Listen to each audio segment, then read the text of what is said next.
Hi, this is Kerby Anderson. You know, each day we take on the tough issues and provide a biblical perspective to them. The topics we cover are wide-ranging.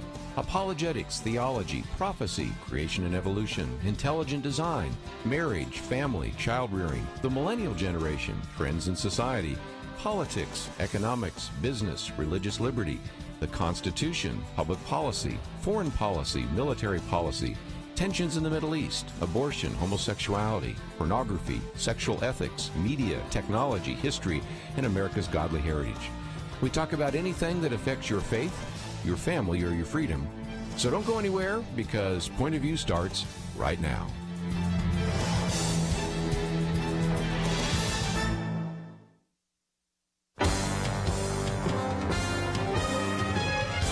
Across America, live. This is Point of View.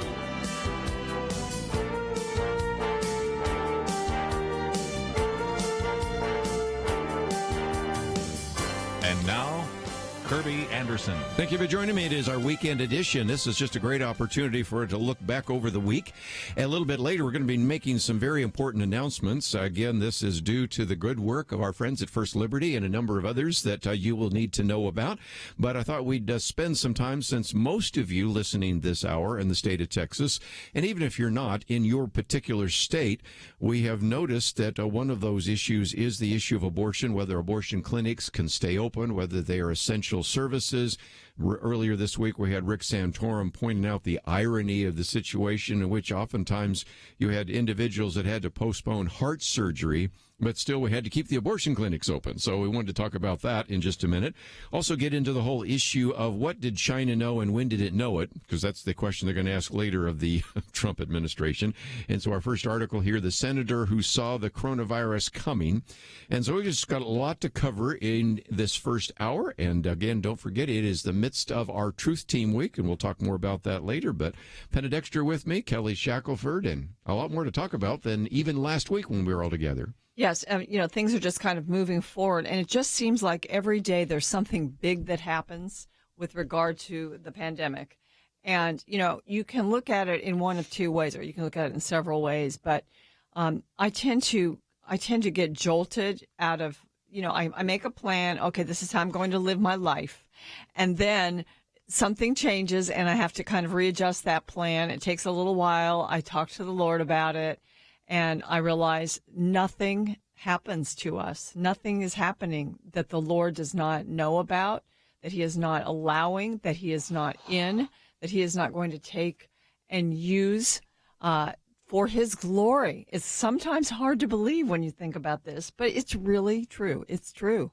And so, we're going to be talking about some positive things that are happening that are helpful for businesses today. I think that will be good. We're going to talk about China and how, we need to really reassess our relationship and dealings with China because of this. Because of a lot of things, but because of this big time. And sometimes I look at it and I think, if we in a year from now are still trading with China and giving them all kinds of favorable,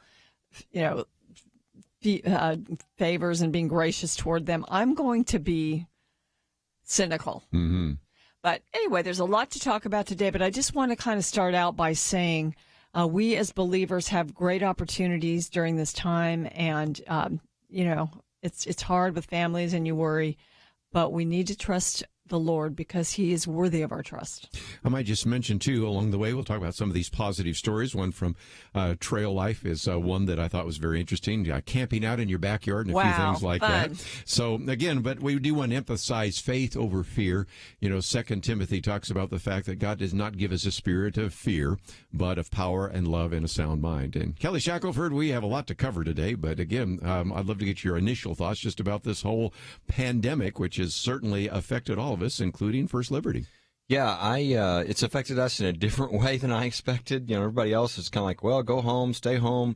I had to apologize to my wife because I finished work last night at 12:40 a.m. So it's yes. There's a lot going on with this new CARES Act, which we'll talk about later.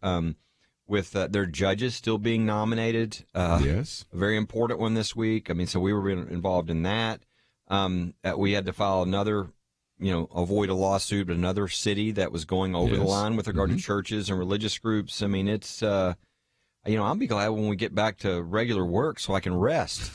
It's kind of how I feel right now. Because I've had all sorts of people say, "Oh, this has just been a relaxing time." I said, "I think I'm working harder than ever." Kirby, it hasn't been for you. You've been carrying point of view, and I know that there's extra pressure here. And again, we have the Truth Team Week, and we'll talk more about that a little bit later. But one of the things I just always like to hold up when people are watching right now, or I'll do it that way since people are looking this way, is this little flash drive, which, as we'll talk about later, just includes about 59 pages of our Outlook magazines. There's 11 hours of radio programs in here, 24 of my Viewpoints commentaries, a dozen of our booklets, but also a little carabiner here so you can hook it onto your purse or your belt How loop. did you pick the content? How did you pick what shows? Well, we let a lot of the staff go through and evaluate those, which we got a good response to, and then we came back and honed it down a little bit, although there's still space on here. By the way, it also has a USB and a USB-C, so any kind of computer you have, that's fancy. It's kind fancy. of fun. Anyway, it's a fancy one, and we'll talk more about that as one of the ways in which we say thank you for what you're doing. But Kelly, you've been busy, so let's talk about this. Abortion. It seemed to me that if, especially for our state of Texas, and I know most of our listeners are in Texas, but even if you're listening outside, in this particular state, you had the governor, Greg Abbott, saying, only essential medical services. And by definition, abortion clinics are not essential. The Attorney General, Ken Paxton, reaffirmed that, and so the abortion clinics shut down. And then you had a federal judge, and you can give us some of the background of who that is in just a minute, said, no, I have to issue an injunction. But that didn't last long because as the week unfolded, then we have at least 2 judges that were in the Fifth Circuit Court of Appeals that issued a stay against it, and so the abortion clinics are closed down. But some of those judges were appointed by Republican presidents. So in some respects, you don't always necessarily can assume that just because an individual is appointed by, say, George W. Bush, they would necessarily believe that abortion clinics should be shut down. No, I mean, and let's look. What are these cases about? What they're saying is in a state, and many states have done this. They're saying, look, we don't want you to use your facilities for things that aren't medically necessary right now. That we need all those supplies. Like you're not going to get your knee replacement right now. Exactly. You just wait, right? And they said any abortions that aren't medically necessary, in other words, somebody's life's not in danger, there's not that you need to be like everybody else. And, the gall of these people is just incredible. I mean, they come in court filing their lawsuit saying, no, you're not going to stop us.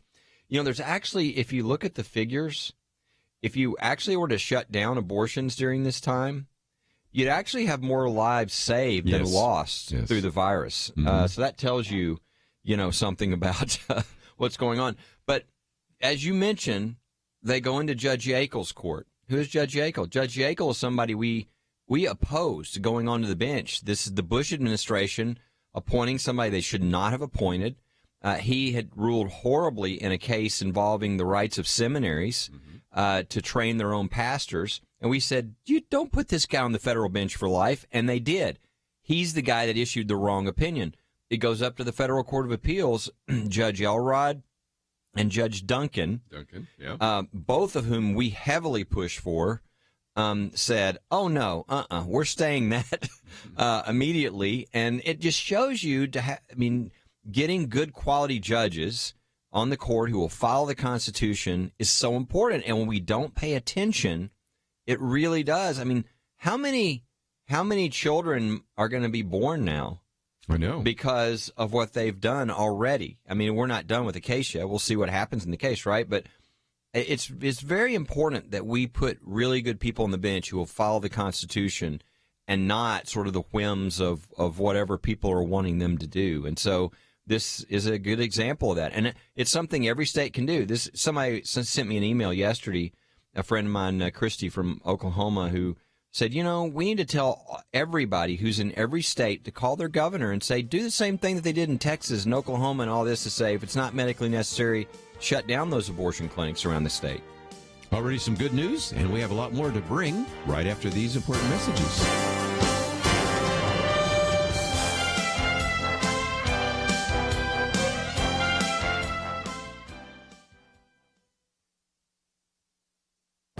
This is Viewpoints with Kerby Anderson.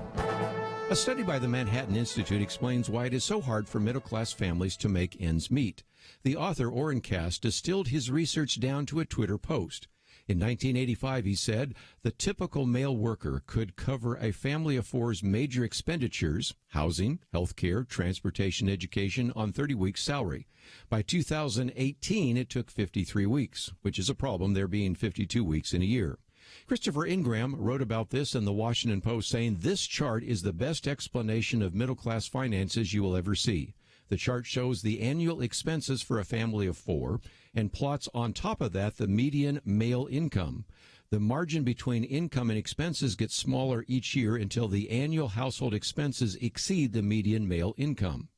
The chart in the report helps to explain why families feel the financial pinch. The cost of basic necessities has increased faster than male income. Until recently, we have had a booming economy with a record-setting stock market. But many families are still struggling to bring in enough income to cover housing, health care, transportation, and education. The research focuses on male earnings because historically men were responsible for providing for their families. In the past, they were often the sole breadwinners. Today, they're seen as the primary providers for their family. Orrin Cass concludes that the typical male worker a generation ago could be confident in his ability to provide for his family not only the basics of food, clothing, and shelter, but also the middle-class essentials of a comfortable house, a car, health care, and education. Now he cannot. That is why it has become more and more difficult for families to make ends meet. I'm Kerby Anderson, and that's my point of view. Take Kerby and the Point of View team with you on the go with the Point of View app. Search for Point of View Radio at the Apple or Google Play stores.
Point of View Truth Team, Liberty or Tyranny.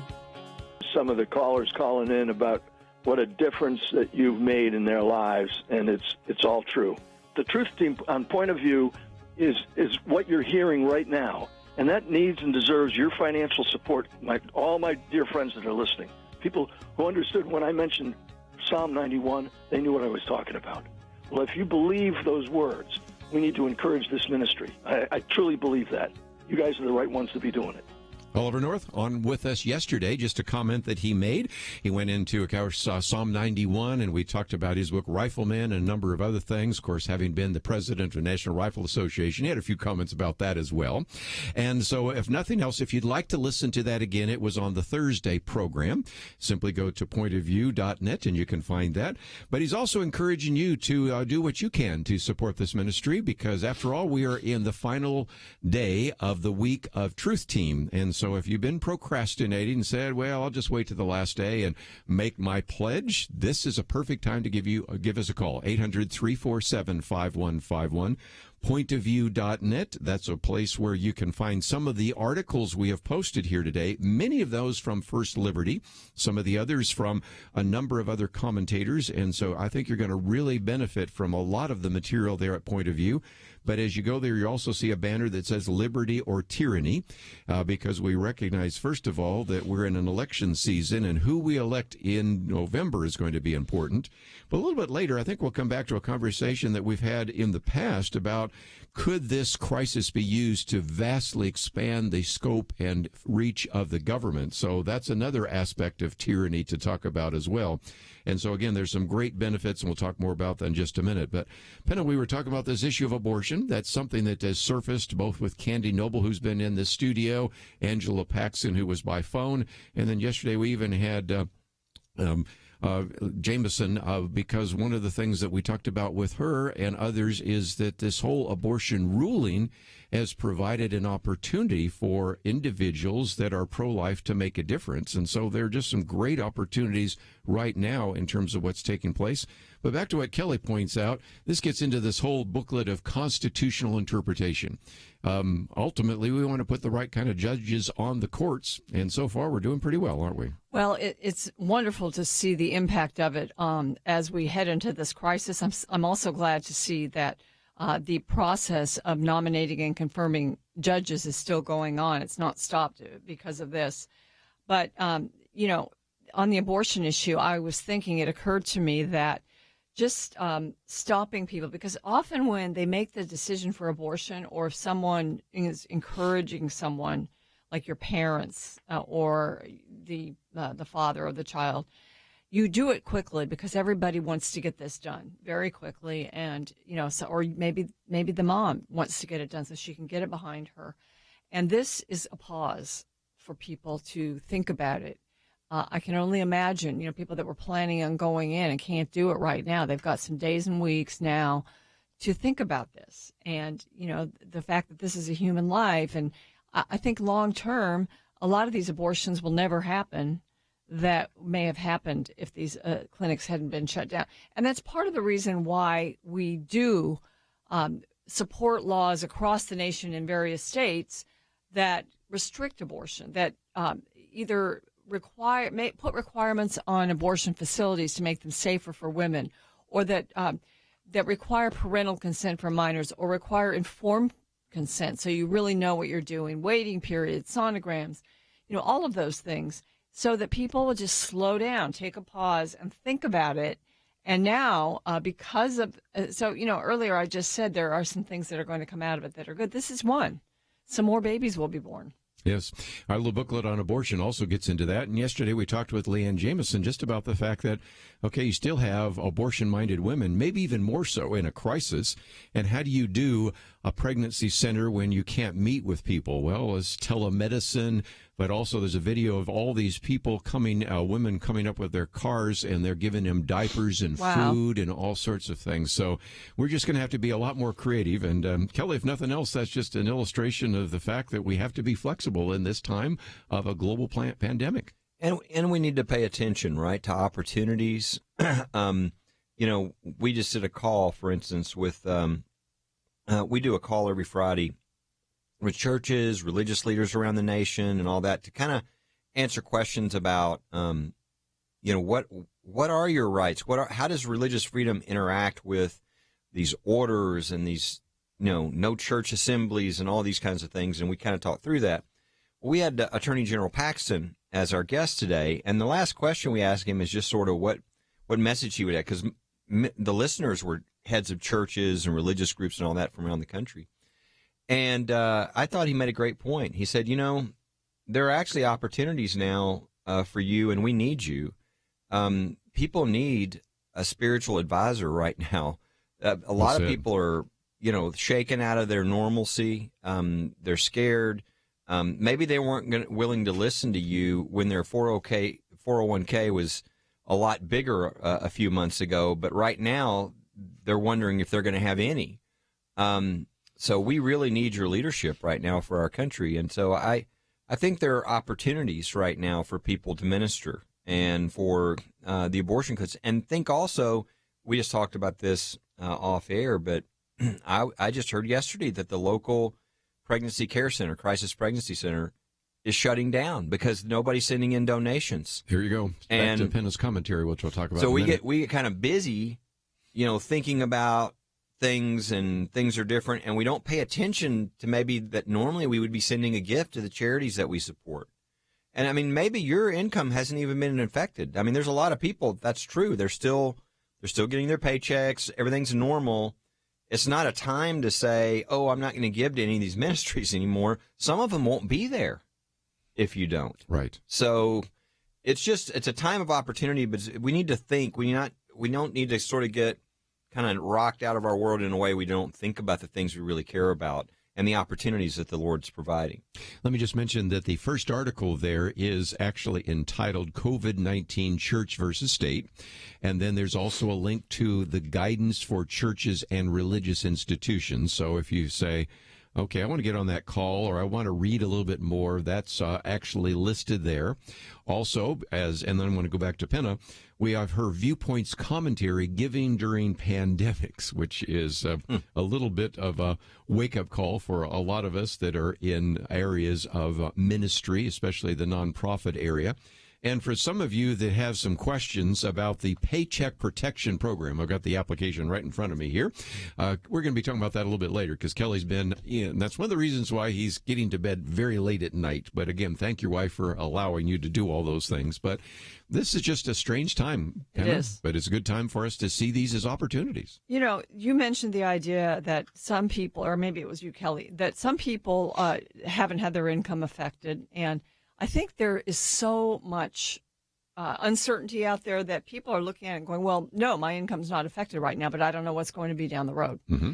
And, you know, that's just another opportunity for Christians to say, okay, my income is not affected now. Let me think about that and not pull back now while my income is not affected. Maybe someday I will have to. I don't have to now. And then trust God. I mean, it's an opportunity to also to trust the Lord to provide, not to be foolish, not to give away your last dime. We're not saying that. I would never advocate that. I'm very conservative in that way. But I am also, just as our federal government is providing ways through the Paycheck Protection and through these huge, disturbingly giant bills being passed, they're strategically trying to figure out how to make businesses be viable later when they're not even in operation now. Well, most ministries are still in operation. They still need their money. They still have to pay the bills. Sometimes they have to actually spend more because they've had to pivot in some way because of coronavirus. And so this is not a time to pull back. And, you know, your church, too. Definitely churches are suffering because nobody's passing a plate. And we're going to talk about this later, I know, but I mean, I want people to hear this. Churches, ministries, 501c3s, there's a huge opportunity for you right now under this bill that was passed. A lot of people are just thinking of the bill that was passed as being for-profit businesses. The reality is 501c3 entities, which every church is, are covered, which means a lot of money that would be coming to you. So just make sure you listen to that. And then also you can listen anytime. I think later they'll have it on our website, the call that was done today, right. The 30-minute call. You can listen to the past ones.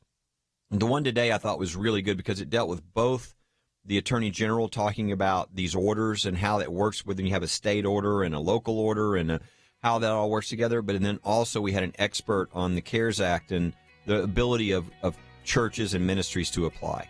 We're going to have all sorts of things that we'll be covering over the next couple of hours, so hope you'll stay tuned.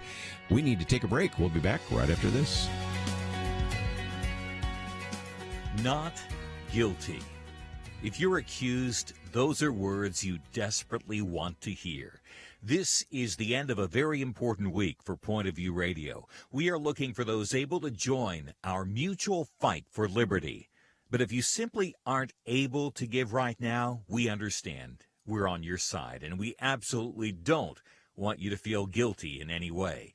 If you've lost your job or your business has been hard hit, we are praying for you. We trust God will move in the hearts of those who can give, those who are able to help us in these final hours of the week.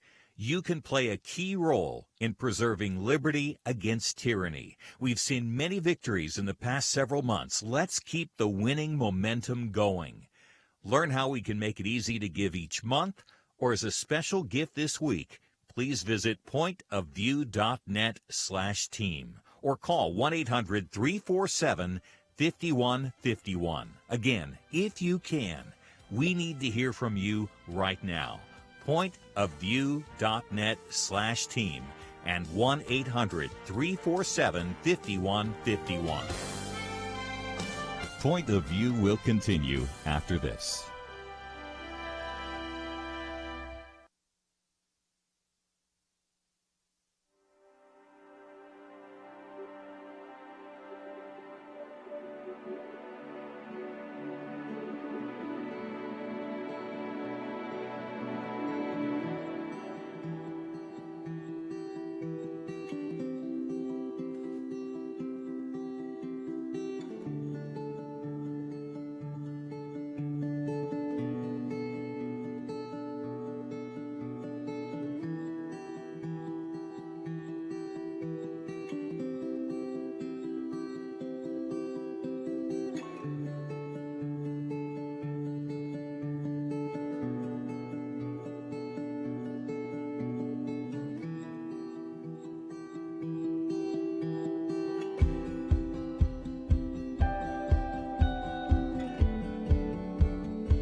listening to Point of View.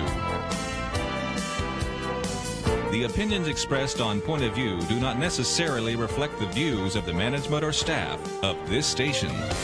And now, here again is Kerby Anderson. Back once again, Penna Dexter, Kelly Shackelford, and we're going to spend a little bit more time talking about our financial needs, but I thought I at least would just mention even this moment, since we have a moment to talk about this, that we do actually need your financial support, as Penna was referring to just a minute ago. And I know that some of you, as we've said many times before, probably say, look, I lost my job. If anything, we want to pray for you. But we also recognize some of you are still working at home. Pretty soon you're going to be getting a check for $1,200. If you're a couple, $2,400. You've got a couple of kids, could be $3,400 or $3,900.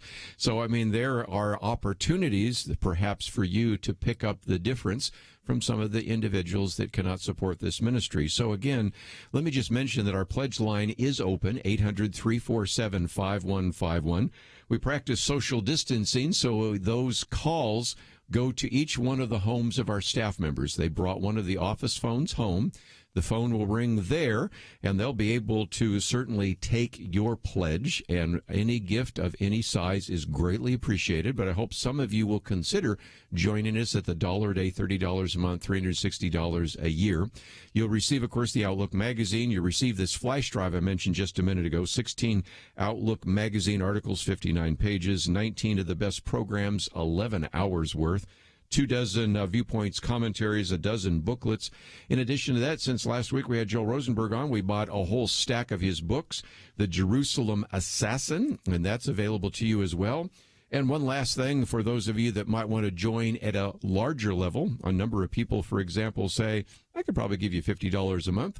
Then you receive each month one of these booklets. Here's the one on abortion. Here's the one on constitutional interpretation. Some of the most recent ones are on pornography and civil disobedience. So, again, give us a call, 800-347-5151. We have staff at home right now listening to the program, waiting for the phone to ring. So give them a call. Or you can simply go to the website, pointofview.net. And Penna, as you talk about in your commentary today, we'll get to that a little bit later, giving during pandemics. We were just thinking about what do we need to do for our own church, for other ministries, and make sure we don't forget these. And that's one of the reasons you wrote your Viewpoints commentary. Last week I sent my check off to First Liberty. I thought, I can do this. I'm so grateful, and did it. It's just life goes on. Ministry goes on. In fact, ministry is probably going to ramp up now for the next many months as there is dislocation and we have fundamental changes going on. So, whatever the ministry is, and we can talk about that a little bit later, it may be having to just take some sort of just a time to spend more to pivot to address those needs. And so this is not a time to pull back. If you can give. I wanted to mention, this may be a little off topic, but you mentioned Joel Rosenberg's book about the Jerusalem Assassin. And I was thinking about Jerusalem, and Eric Erickson wrote this and reminded us this morning that the Church of the Holy Sepulchre in Jerusalem, which is the place where it's believed to be built around the tomb where Jesus' body was placed, and also Golgotha, where he was crucified. So this is a place during this time of year that is it's a pilgrimage destination for people. Yes, it is. And I mean, I've been there 3 times, and it's closed. It closed its doors indefinitely. It has not been closed indefinitely since 1349 when the Black Plague struck Jerusalem. That's the last time it was. They don't know when they're going to open it back up again now. So history is repeating itself, and yet I think there's hope there, because I look at that, and when I've been there, it's been packed. So crowded that it's hard to get around. Yeah. And I can see why they would close it, because there's no way you can social distance there. But it just gave me hope to think, okay, it closed. It's closed. It will be a lot less than 671 years since before it opens again. That's amazing. And Kelly's sitting here saying, I was supposed to be in Jerusalem and I had to cancel my trip. Right? Yeah. I was going to get to go for my first time. Yes. I was also supposed to be in Italy for a conference. So, I mean, all the big places that I was going this year are not happening. But you know what I'm praying for? I'm praying. I mean, and I think it's set up beautifully for if it were to happen. But my prayer since this has started has been that God would intervene and that he would get the glory. And then when President Trump just kind of out of nowhere said, I'm kind of shooting for Easter. I don't know. I just started praying that something would turn around Easter and that it would be clear that the glory would be given to God. And boy, we're set up. They've just given these dour predictions, right? I mean, 100,000 to 240,000 Americans, dead, and all the way through April, all this. So it's set up so that something can happen between now and Easter where the tide could just totally turn, and it would really, kind of be. I mean, again, those who are looking would know this is the hand of God, and so that's what I'm praying for. And I think we should all pray for something like that because it could happen. It could happen that it's really bad on Good Friday, but maybe on Sunday something turns. I think that's good.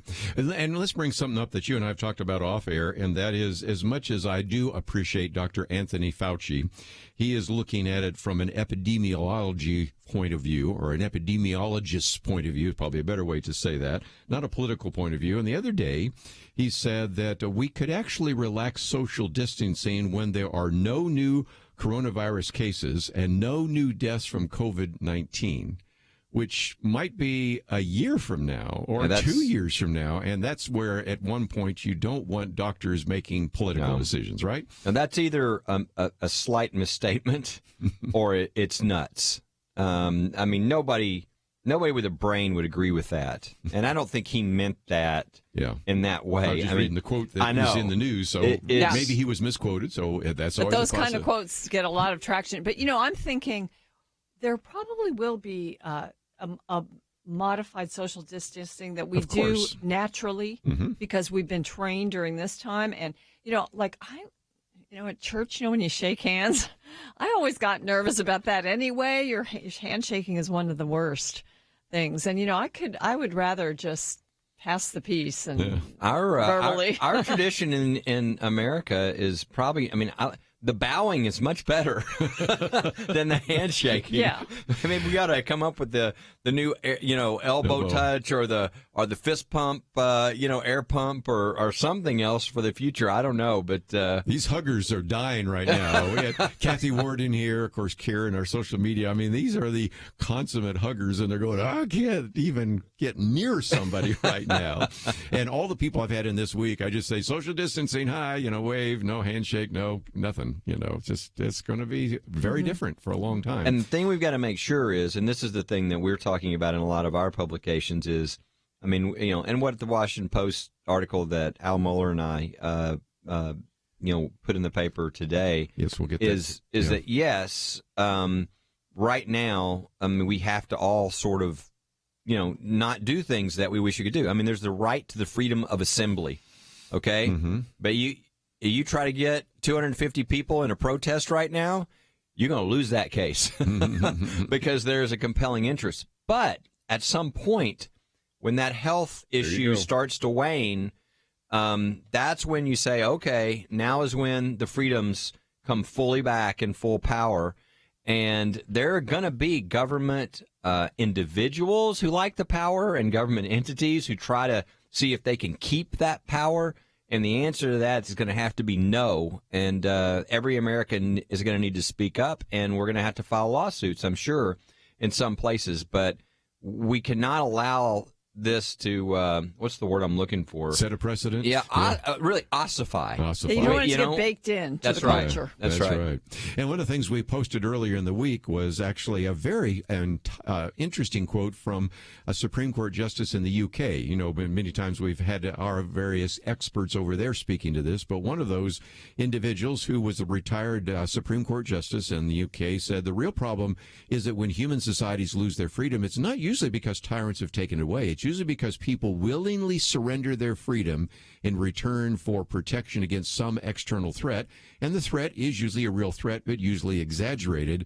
And so he was expressing his concern that sometimes if you look at this over the course of history, sometimes those precedents, like you said, get ossified, don't they? Yeah, and that's why the key here, and you see it on our website when you go to firstliberty.org about the COVID-19 and what the law is the key word is temporary. You can do things for, public health and safety and protecting people's lives that are temporary. The government can't do those things and say, well, this is what we're going to do. It's kind of like Mayor de Blasio saying, well, we're going to shut your church and place of worship down, permanently.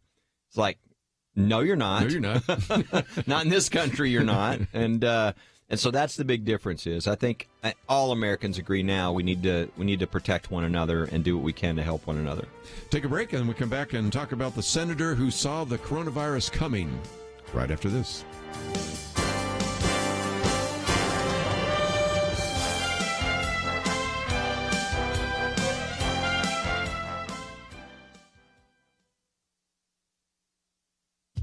Have you found yourself tipping generously these days?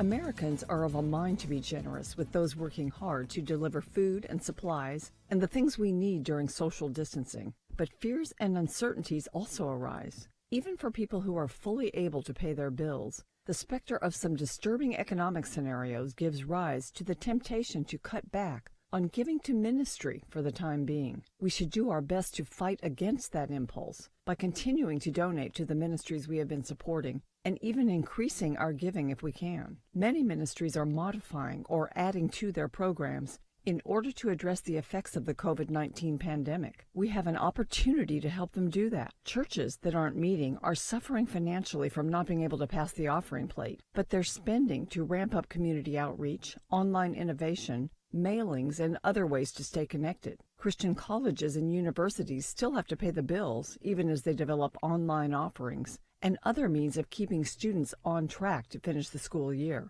Any missionary or overseas ministry you support is likely had to regroup or refocus in some way in order to deal with the coronavirus. Overseas evangelistic and relief organizations now have to spend more because the nations they work in are ill-equipped to deal with COVID-19 due to bureaucratic chaos, insufficient health care, and subpar sanitation. Media ministries, especially Christian radio outlets, need reliable support to maintain and enhance their efforts, to encourage families through music, teaching, and commentary. As government passes laws to preserve businesses and individuals harmed by its efforts to contain the pandemic, the left capitalizes on the crisis to sneak in socialist policies. Think tanks and groups that seek to advance conservative values need resources to prevent the carnage that could follow.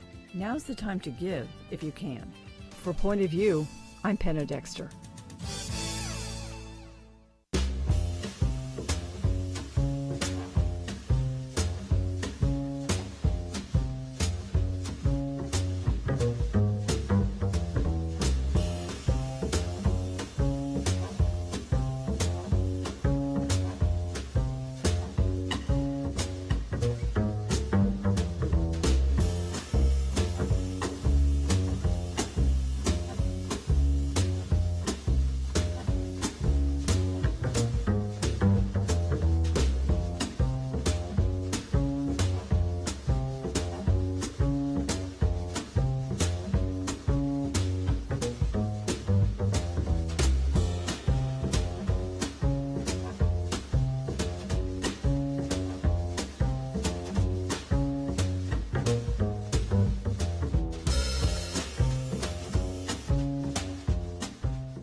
Point of View Truth Team, Liberty or Tyranny.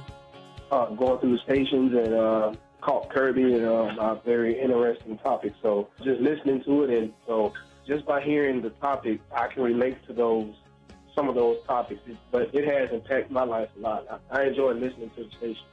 Just a few of the comments that we'll be hearing today from some of our listeners that appreciate Point of View. And if you've been listening to Point of View, especially on the local radio station here in Dallas or through the internet at this particular hour, we really need to hear from you, because as we go to the national hour, there will be all sorts of people calling in, and we just wanted to give you an opportunity to call in right now, 800-347-5151. The website is pointofview.net. And again, we're trying to educate an entire generation about issues like capitalism and socialism, journalism, warning listeners, as we have pretty much throughout the week, about the difference between liberty and tyranny and what is coming up in this particular election. But Penna and Kelly, let me, if I can, for just a minute, mention the fact that now even the U.S. intelligence service has concluded that China has been lying. You think? And the best illustration of that is that here in the mainland, where you have 1 billion people, there are less than 5/100ths of a case per million.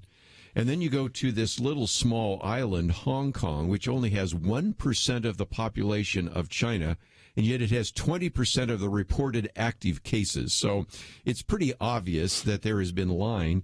But the first article we've posted here, actually after Kelly's article, of course, we just mentioned, is the senator who saw the coronavirus coming, and that is Senator Tom Cotton, who I think, first of all, deserves a great deal of credit. He won't get it from the mainstream media, but we'll give it to him, because he was seeing even back in January that there were real concerns about this, and actually spent time warning Americans, spent time with the government. But Penny, you've got some of the numbers there, because it, if nothing else, illustrates that while everybody else was focused on the impeachment, he was focused on now the crisis that has hit this country and every country around the world. Yes, and, he is not medical. He's not one of those doctors that's in the Senate. He's just a person. He says, I've got two eyes, and I could see what was happening. And he's been a hawk against China. He's always been watching China. So he just kind of listened when he saw these early reports about the virus in China. And he said, two things struck me about China's response. First, their deceit and their dishonesty going back to early December.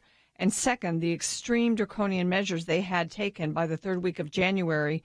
They had more than 75 million people on lockdown, confined to their homes and apartments. If they came out, they were arrested. In some cases, the front doors of the buildings were welded shut. All schools had shut down. Hong Kong had banned flights from the mainland. So this kind of measures is what was taking place in China. So, I mean, that could be one reason for the numbers not being as high, but because hardly any countries would go that far in a lockdown as they went. But Tom Cotton boldly went to the White House and began talking about this, sent a letter to the Secretary of Health and Human Services, Alex Azar, encouraging them to consider banning the travel. And guess what? Trump did it.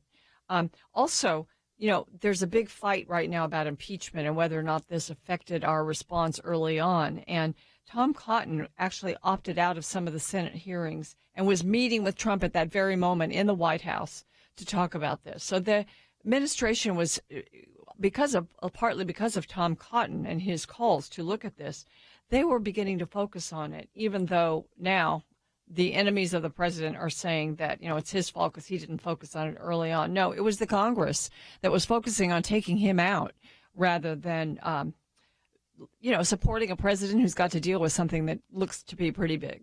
I don't want to pat myself on the back too much, but if you go back to 8 weeks ago yesterday, I had a commentary that came out, Virus Censorship, and in which I asked the trivia question, why was this particular epidemic in 1918 called the Spanish virus? Because it actually wasn't the Spanish flu. It actually started in France, but it wasn't because there was censorship there. It wasn't until one of the royal family in Spain that caught it that it became to be known as the Spanish flu. And I said, I think you know where I'm going with this. I think we don't have accurate numbers coming out of China. Well, that was weeks ago, while you had the Speaker of the House suggesting that it's okay to go to Chinatown during this. It's when the World Health Organization is telling us that there's no human-to-human transmission, where the World Health Organization is telling us that China has been transparent. And so, if nothing else, point of view attaboy to Senator Tom Cotton for seeing what most of the members of Congress should have been focused on rather than the impeachment of the president. Yeah, there's so many things to talk about here. One is I'm really angry at China, and when I say China, I don't mean the people. I mean the communist government. I mean, we all know that communism is evil. And it leads to horrible evil, but this is a great example of it. I mean, when you look at all the people who are dead, a large portion of that is because China, the government, is who they are. I don't think I don't think there's anybody in the world who believes their death numbers. Since they started this and it came out of their area, they had a responsibility to let people know what was going on. Now, and I'll give credit, their doctors have done wonderful things, and they provided some of the tests that they found and all this, but their government is a different story. If they would have been accurate with the information, it would have helped everybody so much more if they would have told people what was happening. The lies and the what they did is it literally has murdered people all over the world, and it's going to get worse and worse. So I think people should be angry at them, and they deserve to really have to pay in some way for this. And maybe it would pressure them to actually act, more appropriately in the future, although that's difficult for a communist regime. Mm-hmm. I do think on the other side of the politics of this, I'm very grateful. I mean, look, Trump he's kind of does his own thing. He obviously steps on a lot of toes, his tweets and cause lots of problems and all this. But what he did in stopping the travel from China in the middle of while he was being impeached, I just find unbelievable. To me, it testifies that God must have been working through him, because I don't think any president would have normally done that, especially when everybody around him was saying, you can't do this. People will say you're xenophobic. And sure enough, the same day Biden says he's xenophobic, and you've got all these other quotes from Schumer and the speaker and all these people. That's pretty incredible. And then the other thing, though, the reason why I'm really grateful that Trump is the one in there right now is I think most politicians don't have this really emotional and solid connection with the economy. He does. So he feels the tension, and which is why, he gets criticized for saying he'd like to open things back up. I think that's the very instinct, the very desire. I think if you ask Americans who they're more comfortable handling this sort of shutdown versus business, it would be Trump, because they know he's all about the economy, and so I think he's the right person to be there, because somebody's going to have to at some point say, okay, we've done what we can do here. We've got to not allow the entire country to be destroyed. And there are a lot of bureaucrats that wouldn't get that. And so I do think he made some really good calls in the beginning. And I think people feel, and I do, a little more comfortable with him caring about what this does to people's lives and the economy, which is also something that has to be considered. We're going to take a break, and when we come back, especially if you are in a ministry or in a church, if you're a church leader, you're going to want to hear some of the things we're going to talk about, the Paycheck Protection Program, and how, in some respects, we dodged a bullet, and that's due in large part to some problems that were on the horizon you didn't even know were there and now have been resolved. We'll talk about that right after these important messages. Give us a call, 1-800-347-5151. Not guilty. If you're accused, those are words you desperately want to hear. This is the end of a very important week for Point of View Radio. We are looking for those able to join our mutual fight for liberty. But if you simply aren't able to give right now, we understand. We're on your side, and we absolutely don't want you to feel guilty in any way. If you've lost your job or your business has been hard hit, we are praying for you. We trust God will move in the hearts of those who can give, those who are able to help us in these final hours of the week. You can play a key role in preserving liberty against tyranny. We've seen many victories in the past several months. Let's keep the winning momentum going. Learn how we can make it easy to give each month, or as a special gift this week, please visit pointofview.net/team or call 1-800-347-5151. Again, if you can, we need to hear from you right now. Pointofview.net/team and 1-800-347-5151. Point of View will continue after this.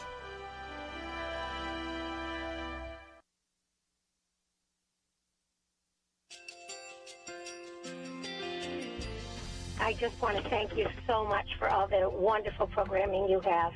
You're just absolutely fantastic. I recently started listening to Point of View, and I really found it interesting because of the different subjects you cover. Thank you for that. I really appreciate everything that you do in keeping us informed. Thank you, Kerby, for everything that you have been doing. I appreciate all the work that you're doing, advocating for the Word of God. Thank you so much. Point of View, I think, is absolutely necessary because it's a Christian perspective, a biblical worldview perspective, and receive very current, up-to-date information about what is really going on, week to week in our culture, which is changing so rapidly, and yet it's morally sliding backwards.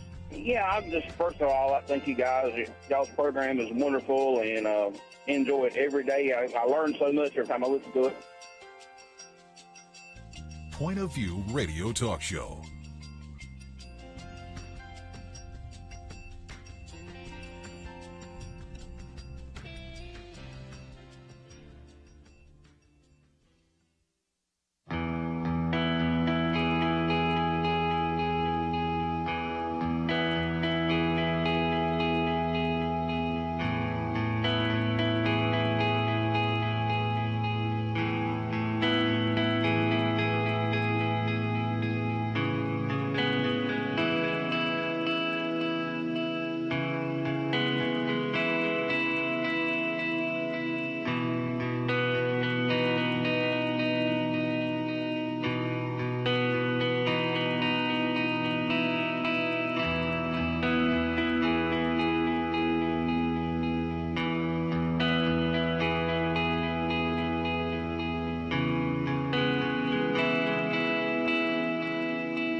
Hi, this is Kerby Anderson. You know, each day we take on the tough issues and provide a biblical perspective to them. The topics we cover are wide-ranging: apologetics, theology, prophecy, creation and evolution, intelligent design, marriage, family, child-rearing, the millennial generation, trends in society, politics, economics, business, religious liberty, the Constitution, public policy, foreign policy, military policy, tensions in the Middle East, abortion, homosexuality, pornography, sexual ethics, media, technology, history, and America's godly heritage. We talk about anything that affects your faith, your family, or your freedom. So don't go anywhere, because Point of View starts right now.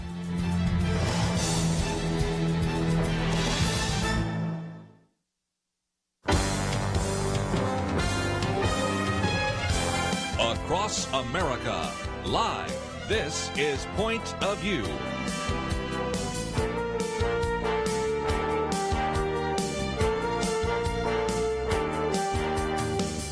And now, Kerby Anderson. Thank you for joining me today here on Point of View. It is our weekend edition, and as you might imagine, we have Penna Dexter and Kelly Shackelford, and I'm going to jump right into something that happened because of passage of the CARES Act last week. You might remember talking about that, and there is what is called a Paycheck Protection Program, which is certainly available for small businesses, but one of the things we want to focus on, it's also available for any 501c3 organization. That could be your Christian organization, that could be your church. I am sitting on the board of a couple of organizations that are actually going to use this. But Penna, first of all, let me come to you, because this is a success story, and actually in a sense of where we dodged a bullet before anybody even knew that the bullet was fired. There was a real concern, and originally we were going to post a letter by Senator Ted Cruz on the website. But now we decided to post the good news that came from that. But you have in front of you there that 2-page letter we were originally going to file, because as we talk about this real benefit that can help churches and Christian organizations, there was a problem with it, wasn't there? There was a problem because there was rumblings of the fact that this may be, and this is Ted Cruz's words, being administered in a way that demands religious organizations make an unconscionable choice, forego assistance, or compromise their religious practices and values. And of course, I don't need to tell you that it's usually the LGBT type of agendas that drive these things, that an organization is discriminatory because they believe that marriage should be between a man and a woman, or they don't believe that you should have health care that funds, transition surgeries and things like that. So, this came in and it started to be talked about, and it was immediately, though, addressed. And that's the really good news, that before it became, it was an issue in somebody like Ted Cruz's mind. He got wind of it and started to write about it. But, Kelly, it's been taken care of, hasn't it? Yeah, the sort of story to this is, and I don't know how many people understand what the Paycheck Protection Act really is, but basically it's for everybody if you're under 500 employees, and people think of this as being for just for-profit businesses, but it actually includes 501c3 organizations. And those organizations get the same thing, which is the way it works is you get you do a loan for 2 months of your payroll. And if at the end of basically those 2 months, you still have those people working for you, then that loan gets forgiven, and it's a gift. And so it's a way to have people keep their people employed, not let them go. Right. And this included 501c3s, which is churches and religious organizations and 501c3s all over the country. So everybody out there who's listening to this, I bet there's a lot of people that are going, wait, I thought this was just for people like the airlines and people who are in trouble. And no, it doesn't matter whether you're in trouble or not. The idea it's a stimulus to keep paying your payroll. So it doesn't matter what your situation is. You sign that the coronavirus thing does affect you, which is affecting everybody, and you can get that. And so we started looking at this because it's a 900-page bill to make sure that there were no strings on these religious groups, because the SBA doesn't usually loan to religious groups. And Small Business Administration. Right. So we went through the 900-page bill. All the attorneys went through it, everything, no problems. And we decided with some of our friends at one of the major law firms to do it again. And we found something, which was, although it's not in the bill, since it pulls the SBA in, there are these regulations from the 1970s that the SBA has. It says if you accept any loan money from the SBA, you now have to agree that you will not discriminate on the basis of race, sex, religion, handicap. So if you're a religious group and you can't discriminate on the basis of religion, we've got a problem. That means the Baptist Church can't say, no, we can't hire the imam to be our pastor. And they'd say, well, you violated the law. So, I mean, you have to be able to engage in religious discrimination. And so this was going to be a major issue for every church, every religious organization across the country. And so this is like 3 nights ago, I guess. So we immediately said, whoa, we got a problem. And we reached out to the Department of Justice. We reached out to the Office of the OMB, the Office of Management and Budget, and started working on this. And that sort of is the genesis of what happened. And the result is today an interim rule came out that solves all this and says religious groups have every right. This bill in no way restricts their ability to follow their religion, and those old provisions do not apply to religious groups. And again, we have some information on our website, but just before we go any further, this is the last day of our Truth Team Week, and we also want to bring on the program by phone Brad Fisk. And Brad, here's just a great illustration of why people need to listen to Point of View. They're probably hearing about this for the very first time, a victory that we're talking about, and that's all the more reason why we're encouraging people to support Point of View this week. And it's Truth Team Week, ladies and gentlemen, and we would really appreciate your participation financially if you can. And $1 a day, $360 for the year. You can join the Truth Team. We have some free gifts we're going to pass along as welcome presents, but we're really wanting you to pray for us and financially share, because you're right. That is one of the mainstays of Point of View. We want Point of View to have a voice for the future. There's a lot of really important stuff coming up. And we need to be strong and fully funded. And you can help us do that by calling 1-800-347-5151. Help keep the voice of Point of View on and healthy. 1-800-347-5151. You can also give your gift of any amount, monthly or single gift, to pointofview.net. You know, Kelly, I might just come back to you for just a minute, because not only do we have the information about the CARES Act, but also we have the first article here, COVID-19 Church versus State. If you click on that, it also takes you to some other information on the guidance for churches and religious institutions. And if you go deeper into that, you actually have a Friday phone call that people can participate in.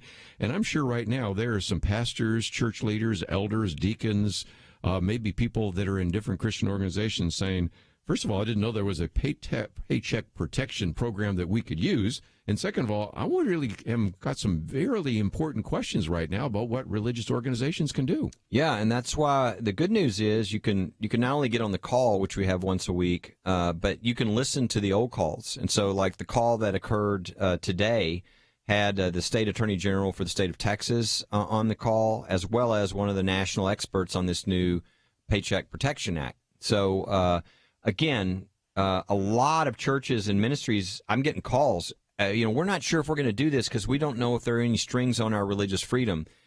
People can now know there's not. So you have the ability. So let's say your payroll is, $500,000 a month. Under this act, you would get, over $1 million that would be a loan that would then be forgiven 2 months later. So it's a great opportunity to continue to do your ministry. And the whole purpose is the government shut everybody down. They want everybody to continue with their employment.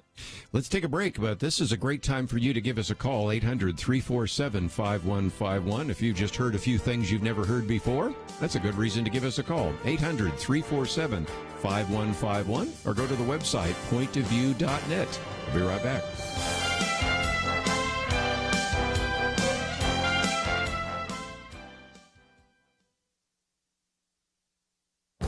This is Viewpoints with Kerby Anderson. A study by the Manhattan Institute explains why it is so hard for middle-class families to make ends meet. The author, Orrin Cass, distilled his research down to a Twitter post.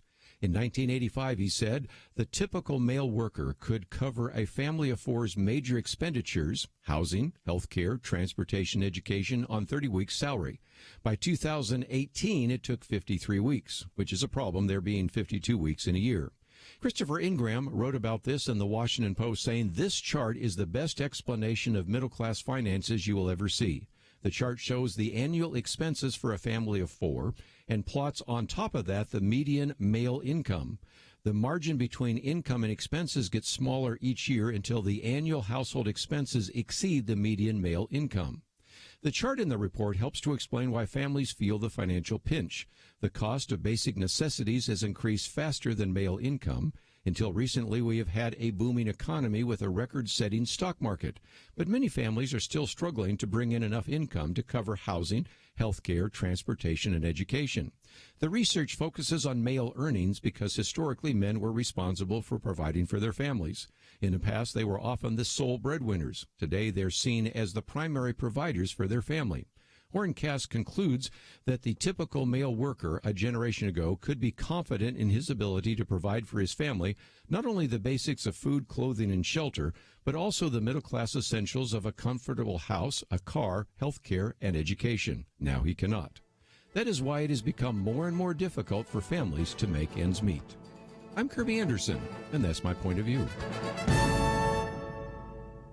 Take Kerby and the Point of View team with you on the go with the Point of View app. Search for Point of View Radio at the Apple or Google Play stores.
Point of View Truth Team, Liberty or Tyranny.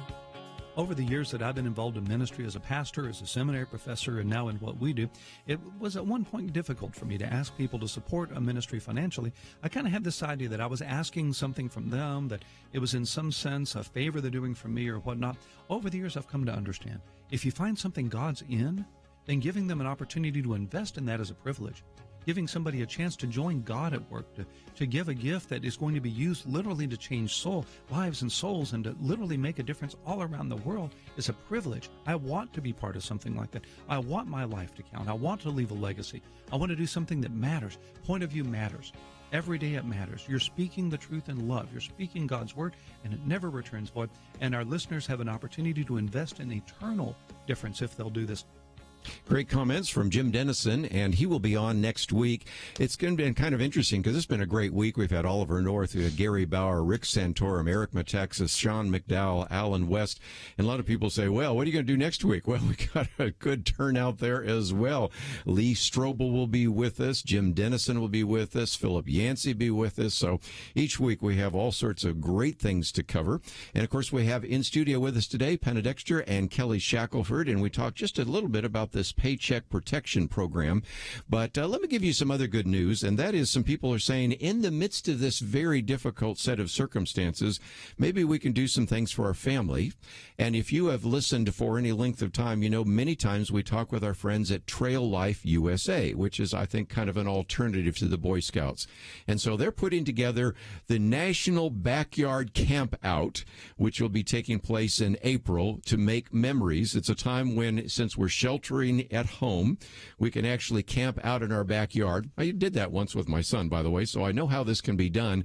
And the idea is that they will also have a live web broadcast, so that will have story readings, and there will be suggestions for games and activities and outdoor cooking recipes and all the rest. So we'll be talking about that as we get closer to that date. But just What's the date? And it's, well, the actual date is in April. So, again, you might mark April 17th. That's when the whole country's going to be camping in the backyard. We'll all be camping in the backyard. Maybe your grandchildren will do that as well. And we'll see what I can do with my grandchild. But nevertheless, just another positive example and the kind of things we talk about here on Point of View. Point of View Truth Team. But I feel it's so important that we know what's going on, and you folks do a great job of it. And I also had joined, it's the best thing to do. Like somebody said, they do $1 a day, and they don't feel that so much. At the end of the month, they've got $30 to send right off. And it's up to us citizens to pay attention and do what we can, and to pray and to help you out as much as we can. Thank you so much for everything that everyone in that room does, and that we need this show like you wouldn't believe. My husband and I are your supporters. We just really appreciate the show and the people you bring on. Yes, thank you for, first of all, what you do. And I just wanted to say that your program is giving us a voice, and I want to thank you for that. So I've been listening to y'all for years. I'm not a politico whatsoever. I believe in voting, yes. But if it weren't for y'all, I wouldn't know how to vote. I'm serious. I wouldn't know the first thing about voting, but I do now. Point of View, Truth Team 360. That's why I encourage you to give us a call, 800-347-5151, pointofview.net. And again, we have a great opportunity for you to participate, but we also have some great gifts as well. I've mentioned this all through the week, but let me just mention real quickly, we have the flash drive that has just an incredible number of hours, 11 hours worth of some of the best programs, as well as about 59 pages of some of the most important articles that we've written in Outlook, 24 of my Viewpoint commentaries, 12 of the booklets, and in addition to that, Joel Rosenberg's book, The Jerusalem Assassin, and all available for you to join at the Truth Team for as little as $1 a day, $30 a month. And so again, give us a call, 800-347-5151. It is the last day.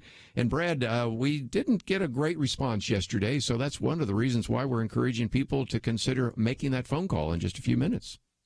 We are, but we do understand this is a tough time for a lot of people. But for others, there is income that you can send our way, and we would just be so grateful for you to join the Truth Team, an incredible opportunity to help us go into the next season coming up.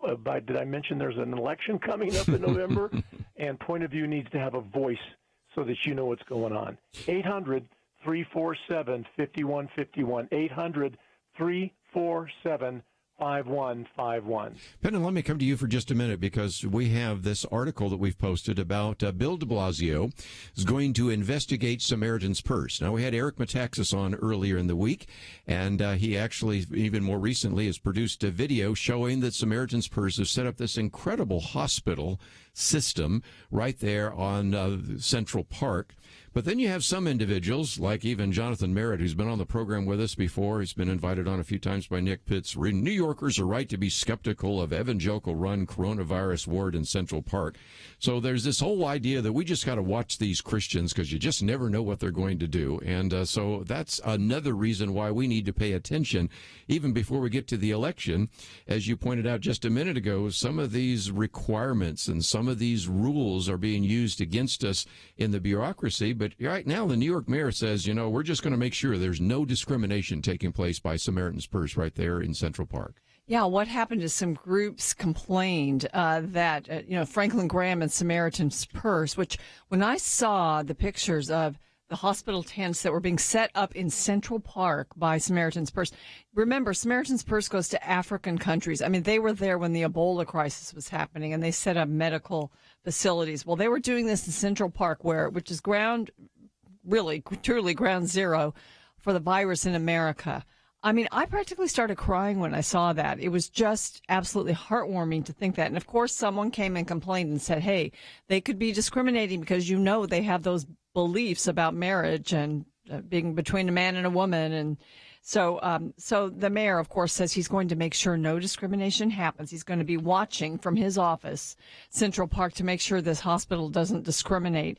And, it's interesting when Franklin Graham comes back and talks about it. And there is no discrimination on who gets the relief and the help from this hospital. It's going to be all comers. It's set up there to help with the fact that it's just overflowing hospitals right there in New York right now. So we've got a Navy ship out in New York Harbor. We've got Franklin Graham and Samaritan's Purse in Central Park, and I'm applauding both of those. They're needed right now. Yeah, I'm just always amazed. De Blasio's amazing on a lot of levels. His other statement that he's going to shut down the churches permanently and this just crazy stuff. Well, look at this statement. We're going to make sure that they don't discriminate. Is that discriminatory? I think so. Did you say that about anybody else? If he wants to say, well, with everybody who works with us, we always make sure they don't discriminate. That's one thing, but it's not, no. We're going to watch these people because we, the government, don't like their religious views. And so we're going to really extra special. Well, that's a violation of the law. You can't discriminate against, people who are providing care because of their religion. So I just find this kind of thing, it's disgusting on one level, because it's clearly bigoted and discriminatory. But number two, it's just so stupid, right? If discrimination is wrong, why are you doing it? Because that's essentially what he's doing. He's saying, we're against discriminating, so we're going to discriminate against Franklin Graham because we don't like his beliefs. Ignore the fact that he's doing something incredible to save lives in our city. We've got these other issues where we don't like his religious beliefs, so we're going to see if we can, really watch over him real carefully and catch him in some sort of mistake. It's really sad. This is what he told the press conference. He said, I said immediately to my team that we had to find out exactly what was happening. Was there going to be an approach that was truly consistent with the values and the laws in New York City? It's New York values, ladies and gentlemen, that everyone would be served and served equally. This is in a time when they need the help. They need the overflow capacity. And Samaritan's Purse is not going to find out whether someone's had an abortion or whether they're gay or lesbian or in a same-sex marriage before they save them from whatever. And again, we had Eric Metaxas on yesterday, and he actually did a video, which I think we've had links to that you can watch, and you can see these are just the nicest people, all of whom volunteered to go there and set this up. Wow. And they have a hot zone and the other zone because they've had to use this in the Ebola crisis. So again, just something else maybe you're hearing right for the first time here on Point of View. And Brad, as we go to a break, that's why we're challenging and encouraging our listeners to give to us at 800-347-5151. That's right. That phone number again is 800-347-5151. Come on, guys. We do this a couple times a year. This is one of those times, and we'd love to hear from you financially. Pointofview.net. You can also give there at the website, pointofview.net. With that phone number, 800-347-5151. We have a lot more to cover, and we will do that right after these important messages. Not guilty. If you're accused, those are words you desperately want to hear. This is the end of a very important week for Point of View Radio. We are looking for those able to join our mutual fight for liberty. But if you simply aren't able to give right now, we understand. We're on your side, and we absolutely don't want you to feel guilty in any way. If you've lost your job or your business has been hard hit, we are praying for you. We trust God will move in the hearts of those who can give, those who are able to help us in these final hours of the week.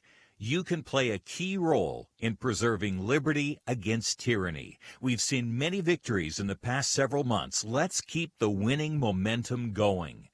Learn how we can make it easy to give each month or as a special gift this week. Please visit pointofview.net/team. or call 1-800-347-5151. Again, if you can, we need to hear from you right now. Pointofview.net/team and 1-800-347-5151. Point of View will continue after this.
You are listening to Point of View.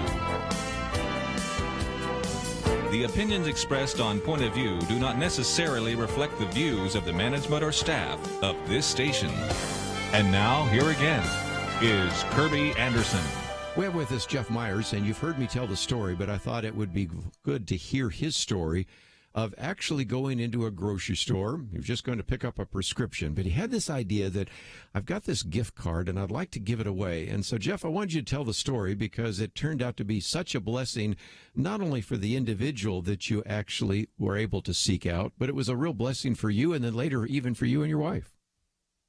There's no question, Kerby, that in times of crisis, we want to be people who bless fear paralyzes, but we bless other people. Fear hoards, we share, right? Believers are called to have the opposite response that most people have. And so Stephanie and I started asking, well, how could we do that? And we started by driving around and praying over schools, for example, and nursing homes and things like that, just where we knew people are suffering with the virus. But then we decided we need to get involved. And, of course, our church has food drives, and we've participated in those. But we went down to the grocery store, and we bought a whole bunch of gift cards and just made a little note on there from friends who love Jesus. And so I was at the grocery store. I was there to pick up a prescription, and I carried one of those gift cards with me. And I just said, God, would you show me who I should give it to? And an elderly man came by. He was shuffling by with a small cart, wearing a tattered coat. He had a lot of snacks in there, his comfort food, because it's a scary time. And he had cat food in there, so he clearly had animals and loves his pets. And so I approached, and my heart was pounding because I thought, this is so strange, and I bet the store doesn't want me giving away gift cards to the store while I'm in the store, but I need to take this chance. And so I just said, sir, I would like to bless you by giving you a gift card. And he just said, oh, no, I have that. That's fine. I have everything I need. And I said, well, I've already paid for it. It's free. It could help you pay for your groceries. And he just stared at me, and he said, it's free? You're just giving it to me? And I said, yes, sir. He said, oh, thank you so, so much. He said, I've seen this happen on television, but I didn't know it happened in real life. He said, you have really made my day. And I said, no, sir, you've made mine. It's just a simple act of paying it forward, but it cancels out the negativity of so much of what I see when I watch television broadcasts and the hopelessness that is there in society. One quick additional story: I like to go for a run every day or every other day if I have the time, and I just started to wave and smile at people. And you know what I've noticed? A smile eliminates social distance. Yes. It just because people realize here's somebody who is wanting to intentionally encourage me, and it's just one person at a time. Think if believers around the country were to take simple steps like this. This could be the most significant time of evangelism in the last 100 years. Wonderful. Dr. Jeff Meyer's with us, and I might just mention that we are going to be playing an interview that I've taped with him on his new book, Unquestioned Answers, and we'll be talking about that in some detail and playing that very soon. It's published by David C. Cook, so be looking for it in your local bookstore, but also we'll be playing that interview. But it's the moment we're at the midst of our fundraising event called Truth Team, and I thought for just a minute I might get your comments about the importance of supporting this ministry in particular. You've been on the program with us before, and we certainly talk about worldview, apologetics, contemporary issues. In some respects, we overlap almost significantly with what you do there at Summit Ministries. But I thought maybe for a minute you might just talk about the value of the medium that we're using right now to communicate biblical truth to all of our listeners. Well, Kerby, the way I think of ministries like yours is it's like two rails. You have to have two rails for the train to be able to go down the track. And one rail is the kind of thing we do with programs that work specifically with young adults.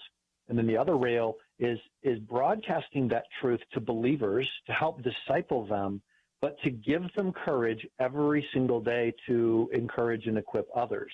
And I know you have all sorts of ways you do that, different programs and so forth. And I really admire you. I don't remember, but if you remember this, but years ago we were speaking at some conferences together, and I would sit in your workshops, and I would think, I just want to be Kerby Anderson. I just want to be able to think the way this guy thinks, to be able to read and process information the way this guy processes information. There aren't that many places where you can really get really solid, deep truth, but presented in such a personal way that is so life-changing for people. So I'm really grateful for everything you do. Well, thank you. And again, I just want to encourage our listeners to find out a little bit more. We'll be talking about Unquestioned Answers, and you can even go to unquestionedanswers.com to get a little bit of a preview, and of course, summit.org. But I thought for just a minute, we would gather some comments from you, especially as we're in the midst of Truth Team. So, Dr. Jeff Myers, thanks for those kind words, and thank you for encouraging our listeners to support this ministry. Absolutely, Kerby. Happy to join you at any time, and happy to tell everybody about what you're doing. You know, Penna, you've had your children actually go to Summit Ministries, and so you've certainly followed that ministry for many years, and we just love Dr. Jeff Myers. Yes, I think I heard about Summit Ministries probably here on Point of View when we used to interview Dr. David Noble, who started it, and Jeff Myers was actually a student there and ended up. He's just brilliant, Jeff is, and he's just a wonderful person to be working with young people, and it's true about you, what he says, because it takes someone who can pull together not only the theological position on the issues that face us, but also the news that's out there, the good and the bad, and, kind of take it down to some place where people can understand it, where just the average person. And you always ministered to me before I ever got to work with you in that way. And so, what Jeff said so articulately and beautifully is very true. And the fact that this ministry is in your hands, it's in God's hands, but every day you're out there all over the airwaves making so much sense and helping so many people. And so, I just want to put my 2 cents in and encourage people to support Point of View. At this time, there's some challenges because of the pandemic, and there are always challenges, but this one's a big one. And so we have to pivot. We have to help people understand how we get over this without losing our freedom in this country. And we're going to be doing that, and we're going to need to be shored up to be able to do that. So let me just add my 2 cents to an amen to Jeff's encouragement for people to support Point of View. Brad, I'd love to get your comments real quickly. What a wonderful endorsement and support coming from Jeff, and we are really here humbly just sitting. We're waiting on the Lord to see what He's going to provide through our friends, through our listeners, and a big thank you to all you who have already given to Point of View. Thank you, thank you, thank you. $1 a day, guys. That's what we're looking for. $30 a month. 800-347-5151. 800-347-5151. 5151. You can also give at pointofview.net. Let me just mention in just a minute, I'm going to put Kelly on the spot for a couple of things. First of all, the information about the CARES Act. A number of you off air have been asking questions about the Paycheck Protection Program, so he'll give us some perspective there. Then you, with Dr. Al Mohler, have written a very good piece in the Washington Post. You got to love that. Kelly Shackelford in the Washington Post, yes, with Al Mohler on mandatory social distancing and the whole issue of religious liberty and some other articles. And if you're saying, okay, I want to read all those, well, they're all on the website, pointofview.net. And for just a minute, let me just mention that when you're supporting Point of View, obviously you're supporting the hours of programs that we do every single day, but you're also supporting the material we put on the website, the videos that we have. If you go to the website right now, you're going to see Penna Dexter's commentary, which you'll have a chance to hear in just a minute if you're listening on computer, Giving During Pandemics. The middle section is an action item, which puts you to iVoter Guide, I should say, because that's important, because some of you haven't actually had a primary yet. You need to know who to vote for. And when you get to the general election, you're going to want to know that as well. And then we have a video that comes, actually, interestingly enough, from an individual that was the science editor for ABC News all these years, was in studio, and we play one of his videos, which is certainly well done. And so all more sorts of material is available, and you're supporting not just the radio program, but all the other ways in which we can minister to you. And one of the things we'd like to do is send you this flash drive. Those of you watching online can see I've got it right now, that has all sorts of great material, interviews, booklets, material that you can put together and use in your own way. But especially if you have a young person going off to high school or college, or a niece or a nephew, I just click it to their backpack and say, next time you have a conversation about capitalism and socialism, or a question about same-sex marriage, or the deity of Jesus Christ, or the existence of God, it's all right there. And so, Brad, one of the things we're encouraging people to do right now is to give us a call, 800-347-5151. That's 800-347-5151. $1 a day, $30 a month, or it could be $100 a month. Whatever you can do, please share. 800-347-5151. You'll hear Penna Dexter right now. We'll be back right after this.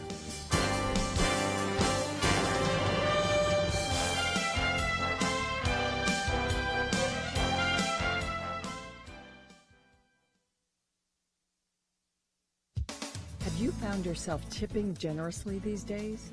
Americans are of a mind to be generous with those working hard to deliver food and supplies and the things we need during social distancing. But fears and uncertainties also arise. Even for people who are fully able to pay their bills, the specter of some disturbing economic scenarios gives rise to the temptation to cut back on giving to ministry for the time being. We should do our best to fight against that impulse by continuing to donate to the ministries we have been supporting and even increasing our giving if we can. Many ministries are modifying or adding to their programs in order to address the effects of the COVID-19 pandemic. We have an opportunity to help them do that. Churches that aren't meeting are suffering financially from not being able to pass the offering plate, but they're spending to ramp up community outreach, online innovation, mailings, and other ways to stay connected. Christian colleges and universities still have to pay the bills, even as they develop online offerings and other means of keeping students on track to finish the school year. Any missionary or overseas ministry you support has likely had to regroup or refocus in some way in order to deal with the coronavirus. Overseas evangelistic and relief organizations now have to spend more because the nations they work in are ill-equipped to deal with COVID-19 due to bureaucratic chaos, insufficient health care, and subpar sanitation. Media ministries, especially Christian radio outlets, need reliable support to maintain and enhance their efforts to encourage families through music, teaching, and commentary. As government passes laws to preserve businesses and individuals harmed by its efforts to contain the pandemic, the left capitalizes on the crisis to sneak in socialist policies. Think tanks and groups that seek to advance conservative values need resources to prevent the carnage that could follow. Now's the time to give, if you can. For Point of View, I'm Penna Dexter.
Point of View Truth Team, Liberty or Tyranny.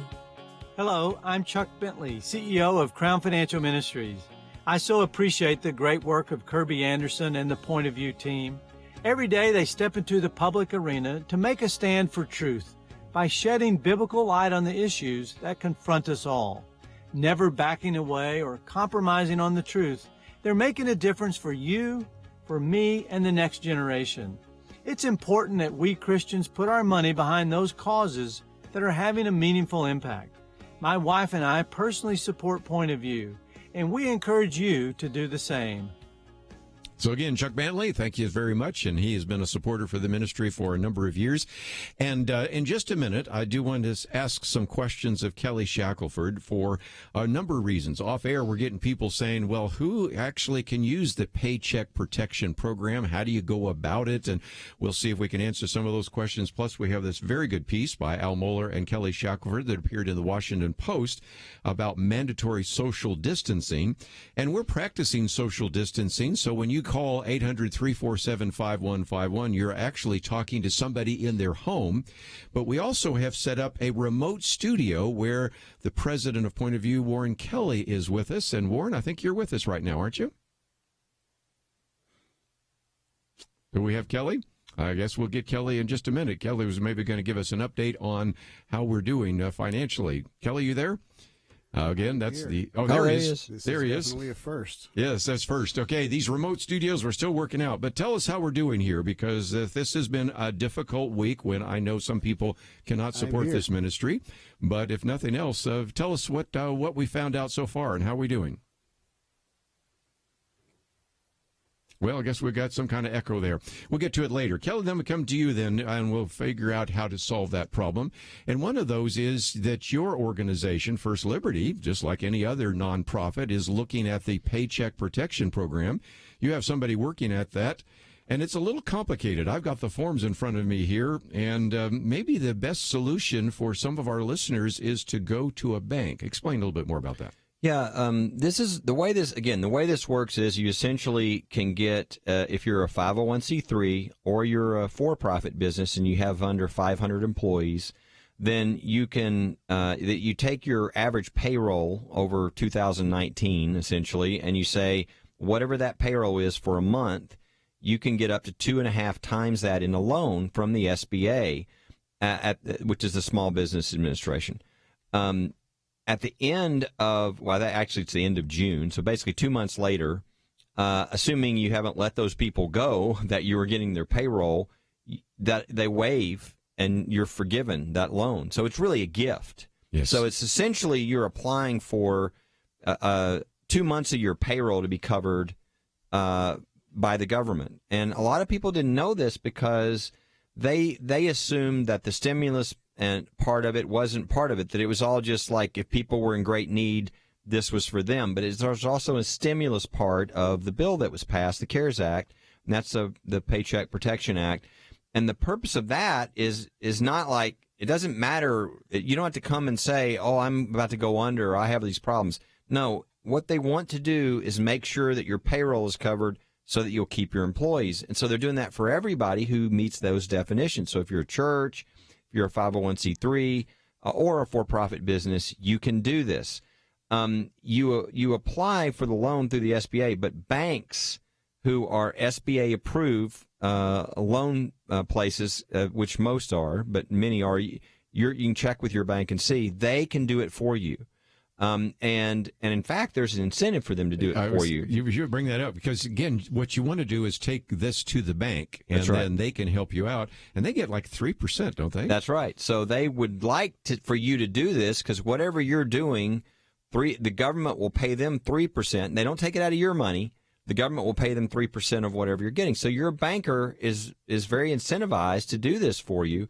And the other thing I would say is, the Treasury Department says, look, this is a $350 billion program, but it's capped at $350 billion. So as soon as the money's gone, it's gone. Mm-hmm. And so I would hate for churches and 501c3s. Again, I heard from one today, a crisis pregnancy center, that literally just let everybody go because they don't have money because they're not getting donations. And I mean, what a tragedy. They could apply, get 2 months of payroll. They can keep going for the next 2 months. So people need to know about this. A lot of people don't know, and I would highly encourage people who are 501c3s or for-profit businesses that are under 500 employees. They all can apply into the program. Even if you're just a one person or two people That's right. In your church, there's no limit. Actually, the limit is if you have more than 500 employees. That's right. So That's right. It is available. And again, we encourage you to contact your bank if they're SBA approved, and most banks probably are, and that will be able to answer your questions. And, this is the bill that we talked about last week that actually passed the House after we were done with the show.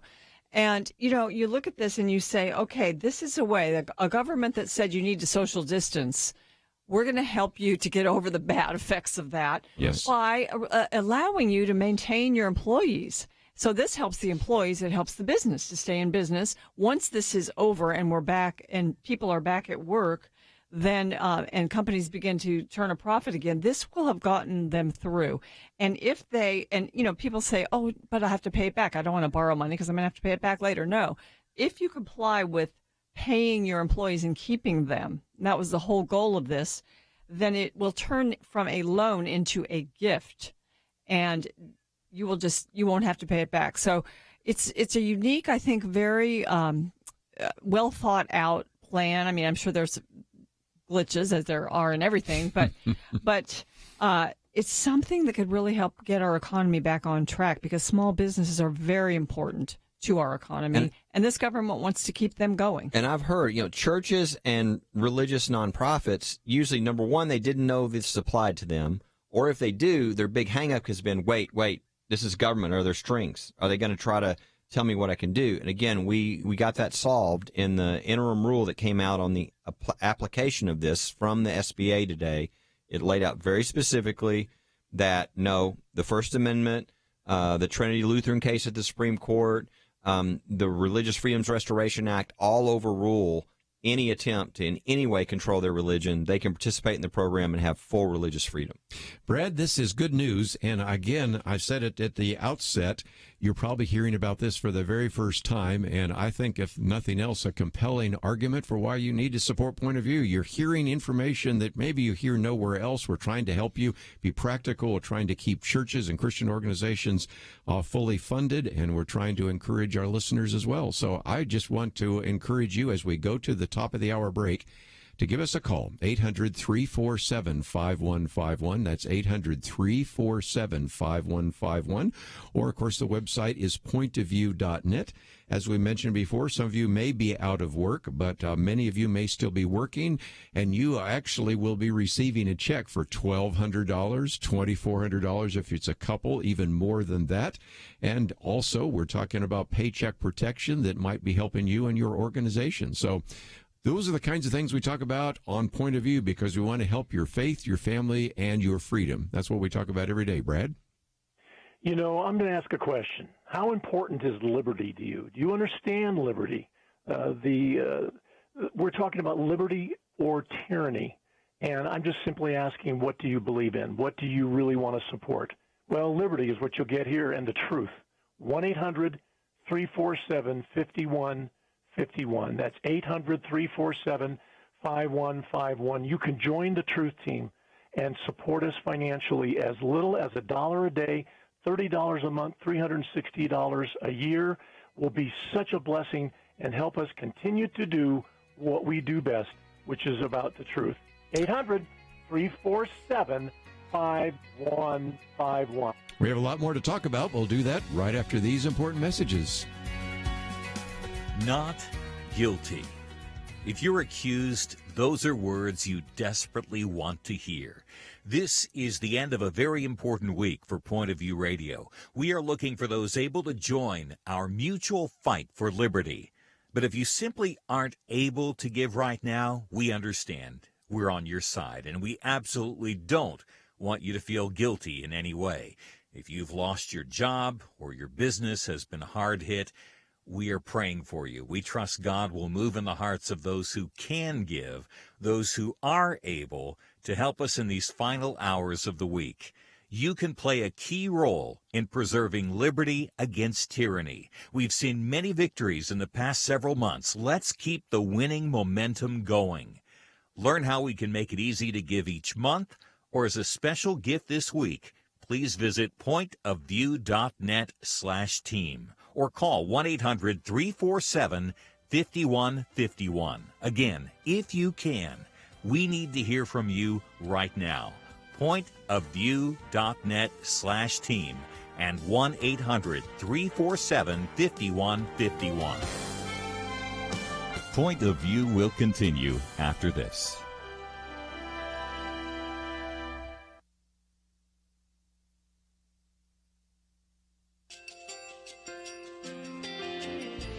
I just want to thank you so much for all the wonderful programming you have. You're just absolutely fantastic. I recently started listening to Point of View, and I really found it interesting because of the different subjects you cover. Thank you for that. I really appreciate everything that you do in keeping us informed. Thank you, Kerby, for everything that you have been doing. I appreciate all the work that you're doing, advocating for the Word of God. Thank you so much. Point of View, I think, is absolutely necessary because it's a Christian perspective, a biblical worldview perspective, and receive very current, up-to-date information about what is really going on, week to week in our culture, which is changing so rapidly, and yet it's morally sliding backwards. Yeah, I'm just, first of all, I think you guys, y'all's program is wonderful and enjoy it every day. I learn so much every time I listen to it. Point of View Radio Talk Show.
Hey, Warren, can you hear me?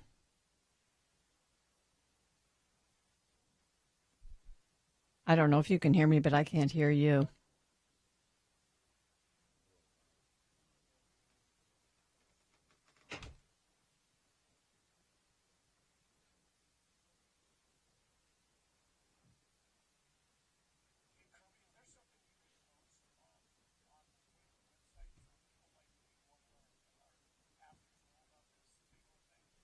That'd be good. Yeah, we may indeed do that.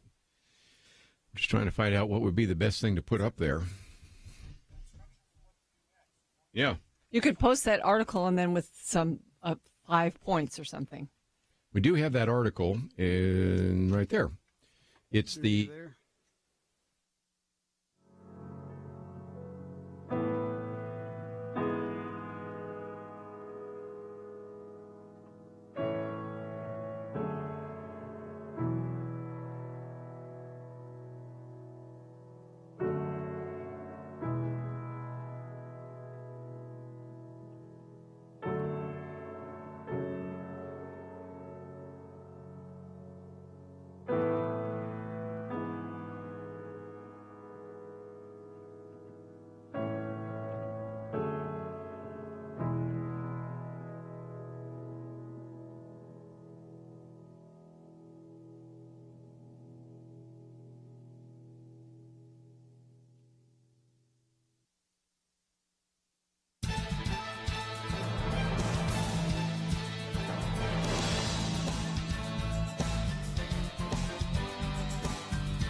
Hi, this is Kerby Anderson. You know, each day we take on the tough issues and provide a biblical perspective to them. The topics we cover are wide-ranging: apologetics, theology, prophecy, creation and evolution, intelligent design, marriage, family, child-rearing, the millennial generation, trends in society, politics, economics, business, religious liberty, the Constitution, public policy, foreign policy, military policy, tensions in the Middle East, abortion, homosexuality, pornography, sexual ethics, media, technology, history, and America's godly heritage.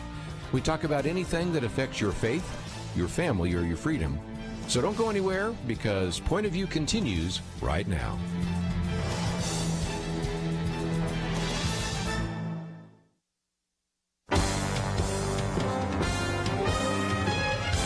Across America, live.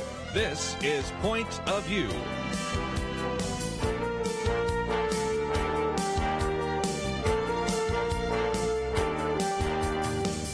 And now, Kerby Anderson.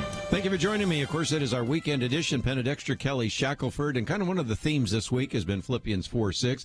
Do not be anxious about anything, but with prayer and supplication and thanksgiving, let your requests be known to God. And if nothing else, I know this is an anxious time, but we've been trying to give you a fair amount of hope and a lot of information that maybe you've heard nowhere else. And so as we come to the last hour of the last day of Truth Team, if you've been waiting till the end, and I do know some of our listeners are procrastinators, now's the time to hear from you. And when we go back to this in just a minute, I want to talk with Kelly about a couple of things. First of all, we have this very good article, Concerns Resolved, Churches Can Receive CARES Act Stimulus Funds. And a little bit later, we'll get into some more of that if you'd like. Also, this very good piece that Al Mohler and Kelly Shackelford were able to get in the Washington Post. Mandatory social distancing is not a threat to religious liberty. So those are all important issues. And we will talk about a negative here. The coronavirus recriminations come first issue. We're going to have Nancy Pelosi, and it looks like even Adam Schiff are going to try to do some investigation. So they're going to have a 9/11 commission for coronavirus. And so we'll get into some of that as well. But nevertheless, Brad, just help us get a little bit of an update. We're going to try to connect up with Warren Kelly in just a minute at the remote studio, but you're by phone, and we still need to hear from a number of our listeners, don't we? We do. We want to say thank you to those who have already given. Thank you, thank you, thank you. But this is very simple. It's $1 a day, $30 a month to join the Truth Team. You'll have access to our flash drive, which we'll tell you about as a gift, a free welcome gift, and a book. And we just really want to invite you to join the Truth Team. 1-800-347-5151. That's 800-347-5151. We only do this a couple times a year. This is one of those. We realize what's going on with the virus, and we're not asking you to give if you're unemployed or really in a tough situation. We want to pray for you is what we want to do. But if you can give, 800-347-5151, or you can go to pointofview.net, pointofview.net. You know, one of the things we've been talking about is this Paycheck Protection Program. And Kelly, you had a good idea, because if indeed churches or individuals or businesses benefit from hearing about this on Point of View, then if nothing else, they should say thank you for what we've been providing for them. Yeah, absolutely. If you heard about this on Point of View today and didn't realize that your business or your ministry or your church could participate in this, law that just passed, my challenge to you is, why don't you say, okay, whatever that amount is that we're going to get, we're going to tithe 10% to Point of View, because we would have never gotten any of this money if we hadn't been listening and if it didn't exist. So, Great idea. If you have employees and payroll that maybe it's $100,000 a month, and maybe you're going to get over $200,000 now, take 10% and send it to Point of View, because think of all the churches and all the ministries right now that are hearing this that will have funds just because they heard it, because so many people don't know. So I just challenge everybody out there, don't take this good information and get all this money for your payroll and then not do anything for Point of View. You need to, seed put some seed back in the ground. Yes. And again, we've pointed out that most individuals are going to be receiving a check for $1,200 or $2,400. Matter of fact, most of them will just get it into their bank account if they already give online to the IRS. No application process for people that get pay their taxes online. And I'm thinking a lot of listeners right now saying, I want some more information. You think we might be covering this next week on Point of View? Oh, yes, we will, on a little bit more on some of those details. But if you find yourself saying, well, I just want to find something right now to send to my pastor because I didn't know this, the second to the last article right now is a very good article. It talks about how churches can receive the CARES Act material and what the limits are and what the procedure is. So that gets you started. Now, will we have more articles? Oh, yes, we will. Mm-hmm. And those will be some things. Matter of fact, we'll probably have an expert or two next week on those issues as well. So those are just some things that are the type of benefits we want to pass on to you.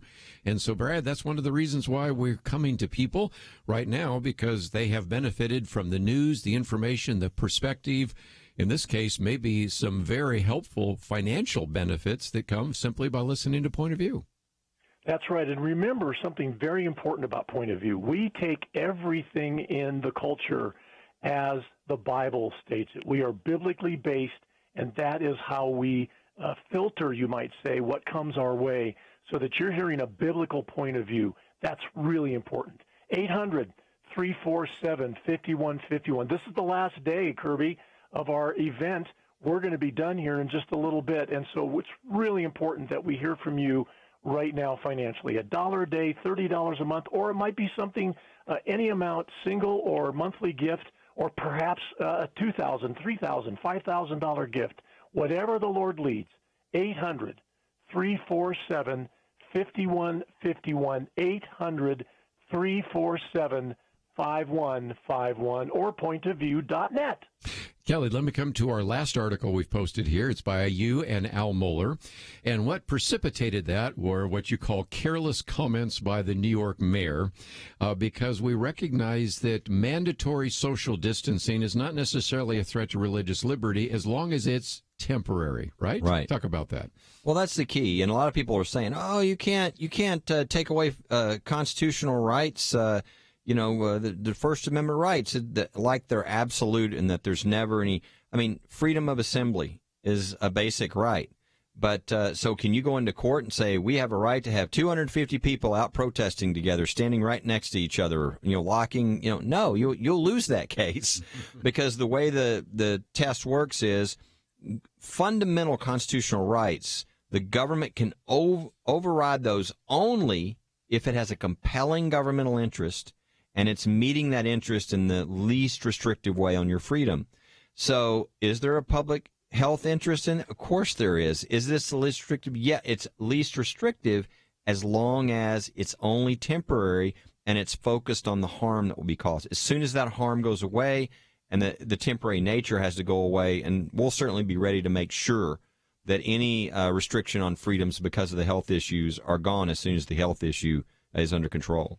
What I've noticed, Kelly, is that there have been statements made by various cities and entities that have talked about this social distancing and required it of churches and other entities. But they've made statements that are just slightly concerning, having to do with churches.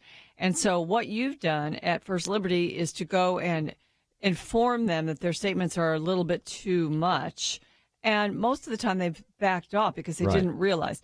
But that's part of making sure that this doesn't last. Because if you have a statement that's already been obeyed for these few months that we're going to have to do this, then you start to bake it in. Mm-hmm. But so we have to make sure of the temporary nature of this, and that's important, and I'm glad that you're doing that. We'll come back and talk a little bit more about that, but as we go to a break, that is a perfect time if you have been waiting to make a phone call. I would encourage you to do so. 800-347-5151 or pointofview.net. And Brad, we'll see if we can get an update on how we're doing because we still need to hear from a number of our listeners. It is our final day, and we're asking you to please give us a call and join the Truth Team with your gift of any amount over $30 a month, please. 800-347-5151, 800-347-5151, or on the web at pointofview.net. We'll be right back.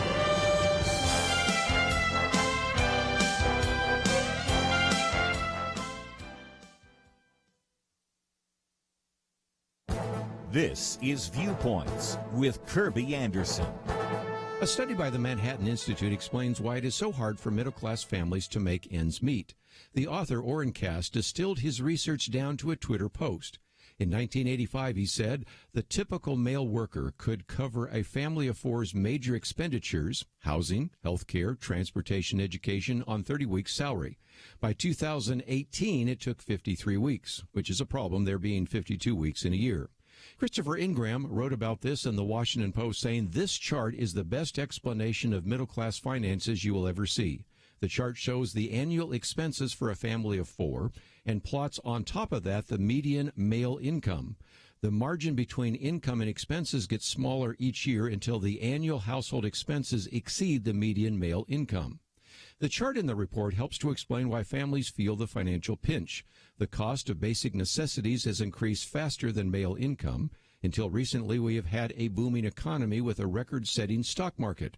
But many families are still struggling to bring in enough income to cover housing, health care, transportation, and education. The research focuses on male earnings because historically men were responsible for providing for their families. In the past, they were often the sole breadwinners. Today, they're seen as the primary providers for their family. Orrin Cass concludes that the typical male worker a generation ago could be confident in his ability to provide for his family not only the basics of food, clothing, and shelter, but also the middle-class essentials of a comfortable house, a car, health care, and education. Now he cannot. That is why it has become more and more difficult for families to make ends meet. I'm Kerby Anderson, and that's my point of view. Take Kerby and the Point of View team with you on the go with the Point of View app. Search for Point of View Radio at the Apple or Google Play stores.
Point of View Truth Team, Liberty or Tyranny. Some of the callers calling in about what a difference that you've made in their lives, and it's all true. The Truth Team on Point of View is what you're hearing right now, and that needs and deserves your financial support. All my dear friends that are listening, people who understood when I mentioned Psalm 91, they knew what I was talking about. Well, if you believe those words, we need to encourage this ministry. I truly believe that. You guys are the right ones to be doing it. Oliver North talking about Psalm 91. He who dwells in the shelter of the Most High will abide in the shadow of the Almighty. I will say to the Lord, my refuge and my fortress, my God, in whom I trust. And, of course, it goes on from there, pointing out that a lot of people in the military have actually carried that with them in their backpacks or other material. So, again, we are in the midst of the last few minutes, if you will, of Truth Team, the last hour of the last day. Penna Dexter with me, Kelly Shackelford, and if nothing else, just an encouragement for listeners to support Point of View. Yes, and, it might seem a strange time in a sense, but it's not, because the Lord has his people out there who actually are suffering and have been unemployed because of this. But there are many of folks out there listening who have not. They're still getting their paycheck, and maybe they don't know what's happening in the future, but they know that right now they're being blessed, and it's a good time to think about what you can do. A lot of ministries, including Point of View, have had to make a lot of changes because of this. I mean, we've got now a remote studio. We've got it so that people can social distance and still get the show out every day. And so it costs extra money. And that's why we want to talk to you about that. And especially if you can do that right now, perhaps you can make up for someone who cannot right now and help us out.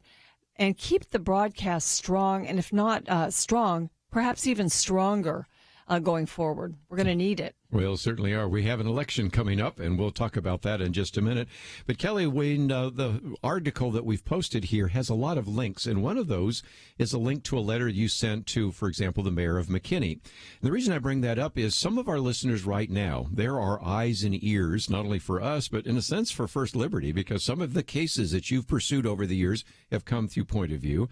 If they hear a mayor or somebody in a city council or maybe a county judge or something say something that doesn't seem quite right, they can contact you, and you might actually be able to send out a letter, wouldn't you? Yeah, there are a lot of these orders that are coming out, and they're by people. They're not legislatures, so they don't go through a normal process and get feedback and all this. And so there's a lot of things that are just not well. What's a nice way to say it? They're not well vetted. They're not well thought through. And so, for instance, I mean, the one in McKinney, for instance, was you could go and get your drive-through food at a restaurant, but churches who wanted to provide that for people in need couldn't do it because they had written the ordinance in a way that discriminated against the religious groups. Now, that they didn't mean to. I don't think, it's clearly by their response. And as soon as we said, you can't do this, okay? You can't do this. You can't say, well, 10 people can't stand together in a church facility, but 10 people can stand in a liquor store. Well, you got a problem. We got a problem now. And so that, McKinney, to their credit, within 30 minutes they had changed their order. Change it. That was good. And we've done that now in Florida, in Gainesville, Florida. We've done that in Frisco. We've sent a letter to the governor of Illinois. So, I mean, this is a common problem, but it's usually fixed pretty quickly. And so if you see something in an order that specifically targets out religious groups and treats them differently, or religious assemblies or religious gatherings, that's not allowed. And there's no reason for that. That doesn't serve any purpose. And again, you point out that some churches have tried to violate that, and we're not talking about anything that's going to be affecting churches in the long run, but in the short run, I think we all just need to be good citizens and good stewards of the resources we have. Well, I mean, really, if you love people and you love your community, you're going to want to keep them safe. So Right. This is it's really common sense right now. And yet I'm very glad that First Liberty and that really a lot of people are just looking at this to say, okay, this cannot be a permanent fixture. And we have to word things so that it doesn't become a permanent fixture. So again, one of the reasons we're bringing this to you is because we recognize that sometimes, Brad, as we've pointed out, we're your lifeline. I've had some people say, I'm listening to Point of View more than I ever listened to before because I'm sheltered at home, and so I depend on you even more so. And if you are one of those individuals that depends on us but don't have the financial resources, that is fine. But I also recognize that we've had a few people this week that have been willing to step up and try to cover the distance and really cover some of the shortfall that sometimes takes place. So we're looking for individuals that certainly could support us at $1 a day, $30 a month, but there's a possibility for some that could give even larger gifts, right? That's correct. As a matter of fact, I was just looking at some people that have responded. We have $200 a month gift. It came in. Thank you for that. You see, some people can do that, but maybe you can't, and that's okay. What I'm really asking you to pray about and see what the Lord would have you do is that $1 a day, $30 a month, $360 a year, and you'll be a member of the Truth Team. What an important, critical time to do it, because we have a huge November election looming in the future, and we need to be a strong voice in that process. 1-800-347-5151, 800-347-5151. If you believe in what our mission has been for almost 5 decades of truth-telling, give us a call. 800-347-5151 or pointofview.net. Penna, let me come to you for just a minute. One of our articles from the Washington Post is about the investigation, but I'm reading one from the Wall Street Journal, which I thought was very good. You and I both read that every day. And I love how the editors put it. While most Americans under coronavirus lockdown are worrying about their jobs, their groceries, and their local doctors and nurses, congressional Democrats have other priorities. To wit, to blame the Trump administration before the November election And so you have Speaker of the House Nancy Pelosi, who wants to appoint a House Select Committee on the coronavirus crisis. And the argument is, well, we want to monitor the funds. Well, if you look at the bill, there actually already is a Congressional Oversight Commission with 5 members to look at that. And then, of course, Adam Schiff. You everybody remember Adam Schiff? He says he's working on a bill right now to create something that looks like the 9/11 Commission. And so if anybody thinks that the idea of impeachment or attack is over, this, as even Brad and I were saying the other day, could be the most malicious campaign that we've ever seen in American history. It is amazing. Usually when you have a crisis this big, everybody comes together to try to solve it. And in a sense, last week we had a vote to actually provide stimulus and provide help for businesses and people. And you thought, wow, okay, bipartisanship. It didn't last long.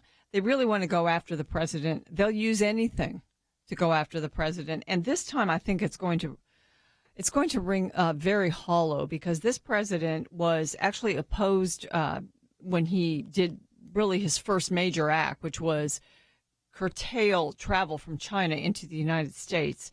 And he did that on the day that they voted to impeach him in the House. Isn't that amazing? I think it was that day. Yes. And so there he was focusing on, a threat, a looming threat that was coming. We talked earlier in the show about Senator Tom Cotton going to the White House, sounding the warning bells, and they actually heeded his warnings. And yet he was in the battle for his presidency, and he was focusing on the threat. The Congress was focusing on taking him out, and it hasn't stopped. It's still going on. I think it's going to ring hollow, though, in this election. Yeah, I think these attacks, which have already started, are really, I don't think Americans have any taste for that right now, certainly. And all the attacks are really, they only work if you don't know the facts or the timeline. And it's kind of easy to say, well, he should have known blah, blah, blah at certain date. And then they usually take something, they try to do it out of context, and then they don't talk about what the other side's saying. So one of the articles I thought was really good is Cleta Mitchell wrote an article where she kind of does a timeline. I think she wrote it for the Federalist, but it's one of the national publications. And she lays out that timeline and points out things like, the first example that Penna gave is a great one, because it's one of the biggest things we did, or we would have had huge issues, which is in the middle of the impeachment process, he said, no, we're banning travel from China. And everybody, even his own administration, was telling him not to do this. And he was being called, a racist and all this. And Biden said he was a racist. He still did it, and it was a huge decision. And there's a number of more things like that when you look at how these things are laid out in the timeline. We'll talk more about that after the break, but as we go to a break, that is usually the best time for most of you to make that phone call, 800-347-5151. Of course, at any time, you can go to the website, pointofview.net. We have people waiting right now for your phone call, 800-347-5151. We'll be right back. Not guilty. If you're accused, those are words you desperately want to hear. This is the end of a very important week for Point of View Radio. We are looking for those able to join our mutual fight for liberty. But if you simply aren't able to give right now, we understand. We're on your side, and we absolutely don't want you to feel guilty in any way. If you've lost your job or your business has been hard hit, we are praying for you. We trust God will move in the hearts of those who can give, those who are able to help us in these final hours of the week. You can play a key role in preserving liberty against tyranny. We've seen many victories in the past several months. Let's keep the winning momentum going. Learn how we can make it easy to give each month, or as a special gift this week, please visit pointofview.net/team. or call 1-800-347-5151. Again, if you can, we need to hear from you right now. Pointofview.net/team and 1-800-347-5151. Point of View will continue after this.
You are listening to Point of View.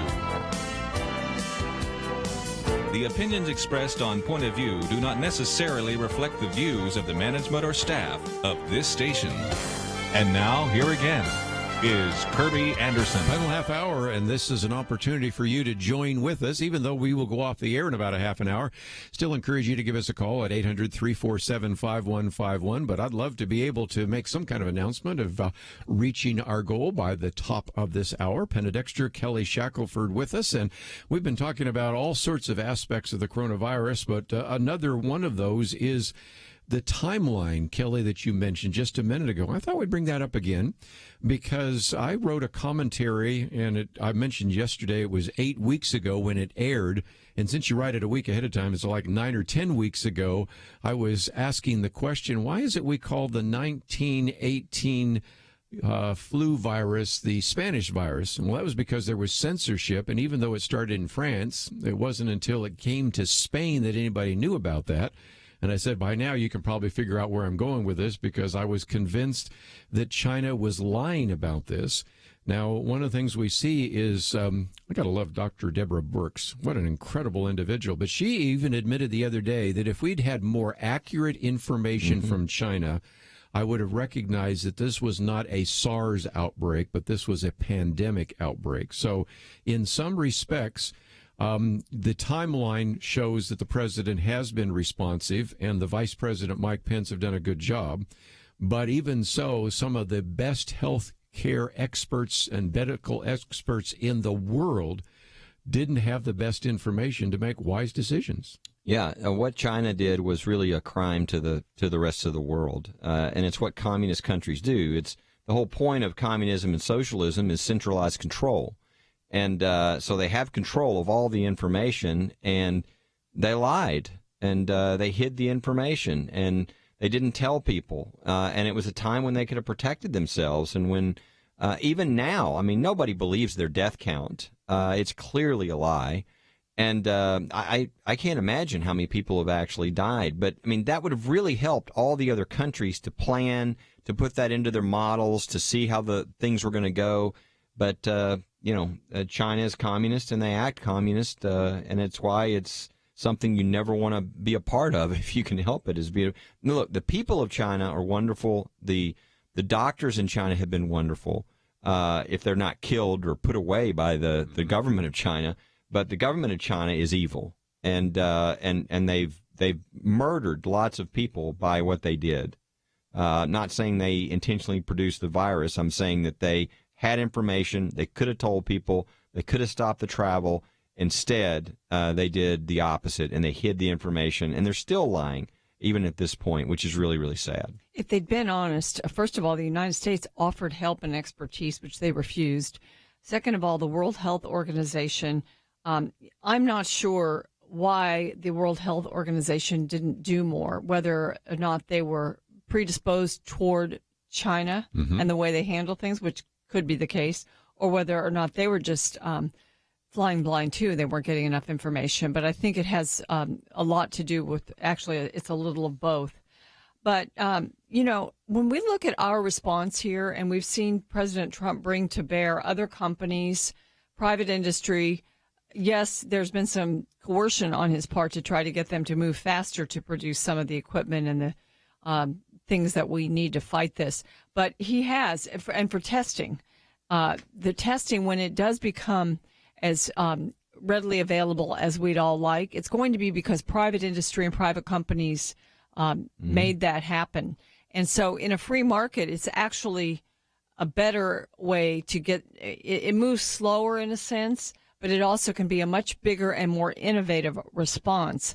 And so, we've learned a lot already about China. I think we've also learned that our system and our freedom that we have here is something that we really want to protect and not let this crisis, even though government has to step in a big way, not let that become a permanent, again, baked in part of our system. Yeah, I think when you watch what's been happening, I think, have there been problems in how our government's handled this? Yeah, there have. They were slower to understand what was happening, partly because China was lying and the information wasn't accurate.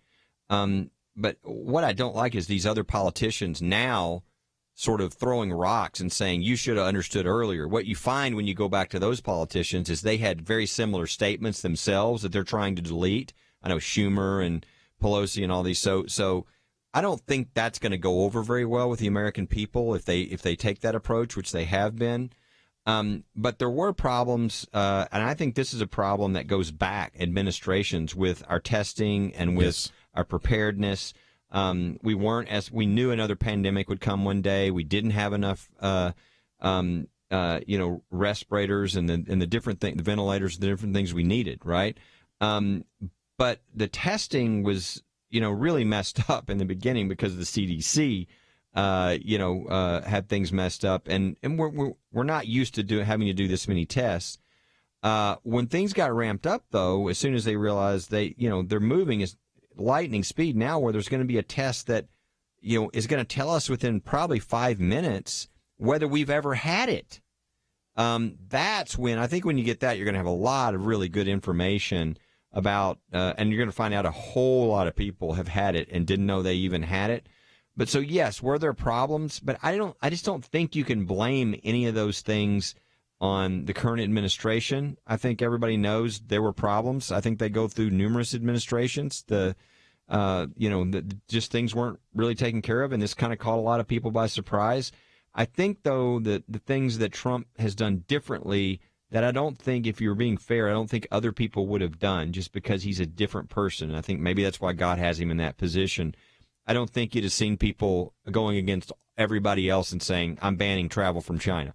The very things that got him criticized for immigration and stopping travel from Muslim countries and et cetera is the same thing that made him go, wait, this is dangerous. And he stopped travel before anybody really said to stop travel in the middle of impeachment. That made a big difference. The other thing is the immediate response of him not having the government be the answer, but to get all these companies, private industry to get in, that was huge. And then I think, again, his focus on the economy is going to be key by the time we get done with this. So I think he's got a lot of unique things that make him more fitted for this in a way that will be more helpful to our country.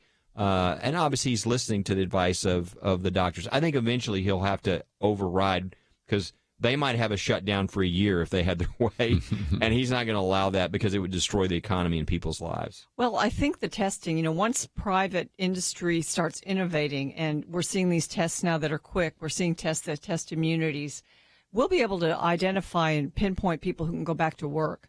And when that happens, then the economy will be able to start coming back in pieces and parts around the country.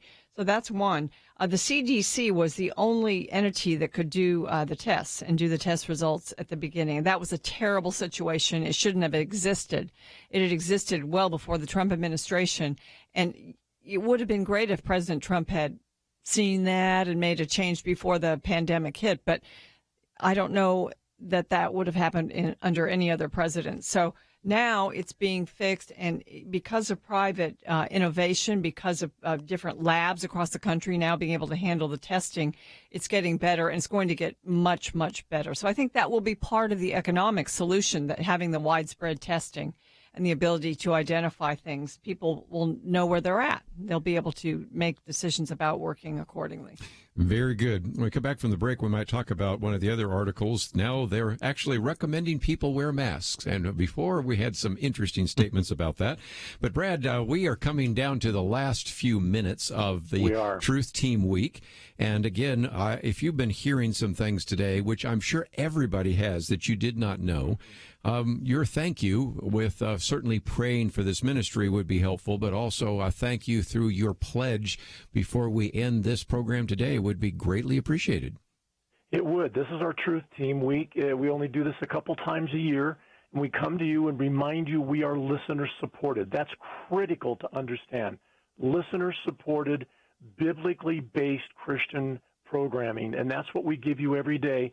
So we're asking you to help us along the way with your gift of support. 800-347-5151, 800-347-5151, and on the website you can donate there at pointofview.net.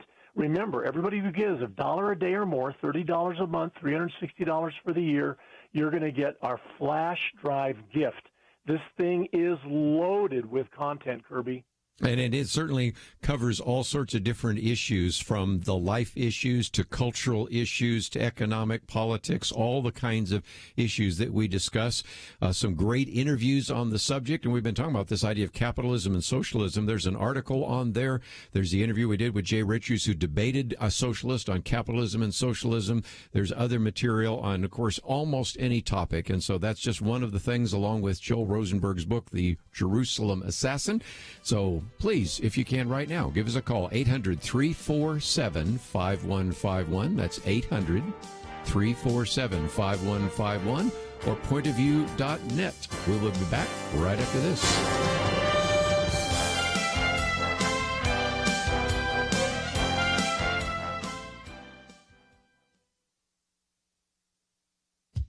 Have you found yourself tipping generously these days?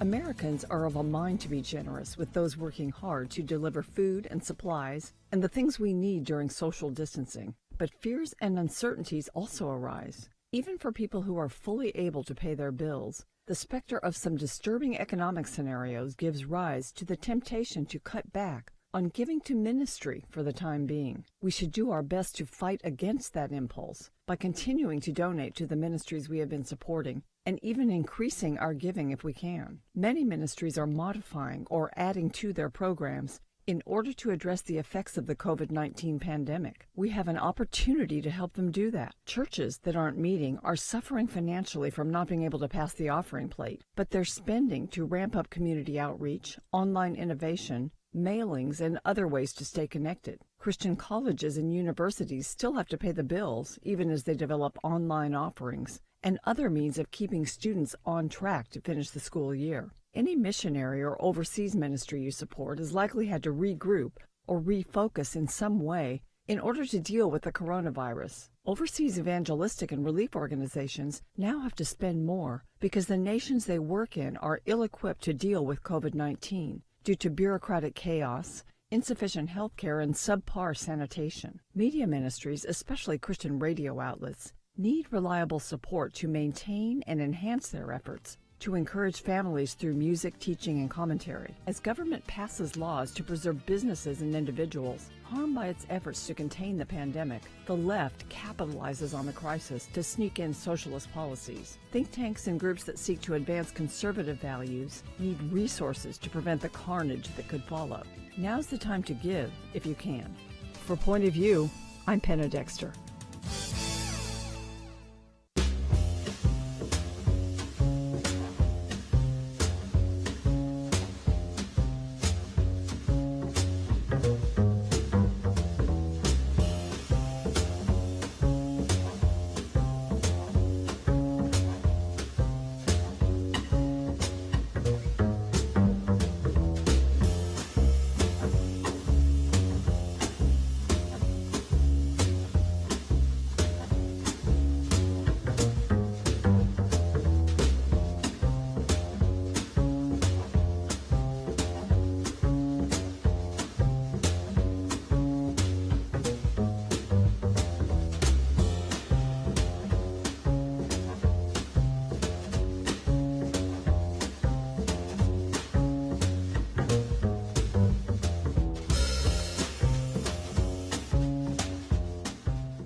Point of View Truth Team, Liberty, or Tyranny?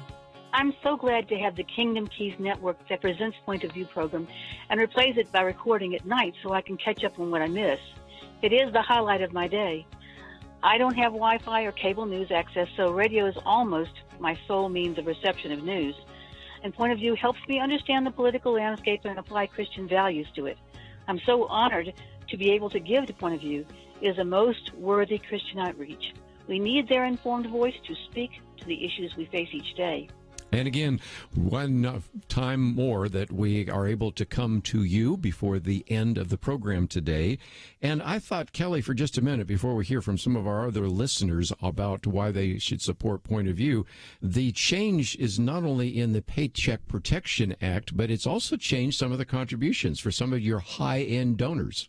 Yes, a lot of people don't know this. In fact, very few. But in the bill that passed that gives all this money to people, from their business and from the nonprofits and churches and all this, there are a couple of changes that are significant in your giving. Number one, if you're not a high income person and therefore you don't itemize, and you take the standard deduction, you can make a $300 gift up to $300, and you get to itemize that in addition to your standard deduction. Right. So go ahead and do that to Point of View, right? And I did mention that earlier in the week, but I'm glad you came back to emphasize that. And number two, for the other one, there used to be a cap, but it's removed. That's right. If you're an itemized giver, so you make money at the level where you do itemized giving, and that makes sense. Normally, you would be limited, and this is especially important for people who are like retired or whatever, but normally you'd be limited in what you can give to 50% of your adjusted gross income.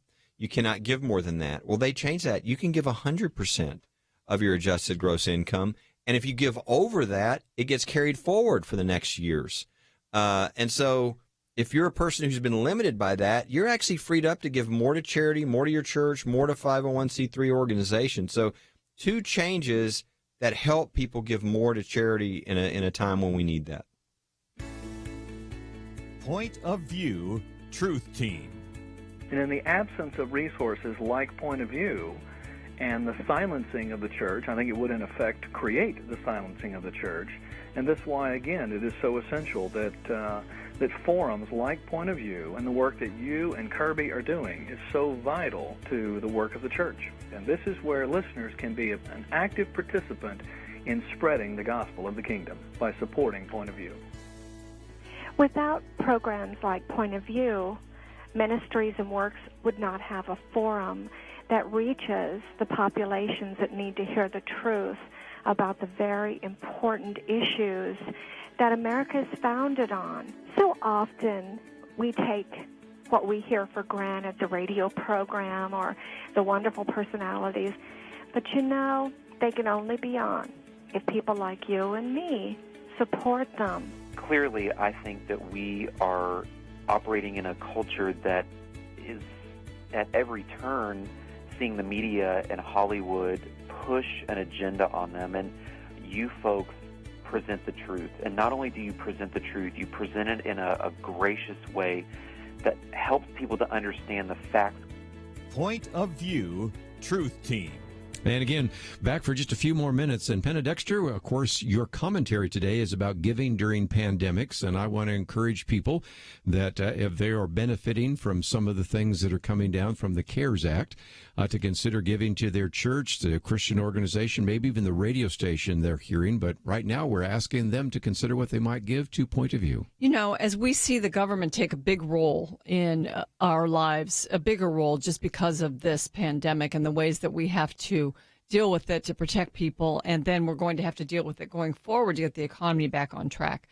There are some minefields along the way, and I think there's probably no other ministry in the Christian world, especially in the Christian space, that can help people understand how to keep protecting our freedoms and to make sure that we get the government back out where it's had to come in the months and years going forward after this. This is a momentous event in the world. And so that's why I think it's important that Point of View stay strong. And folks, there's some of you who are just struggling right now. You've really been hit hard. Others, though, have some of the situations that Kelly described, where they're actually going to get some government help, and others of you just haven't had a change in your actual income.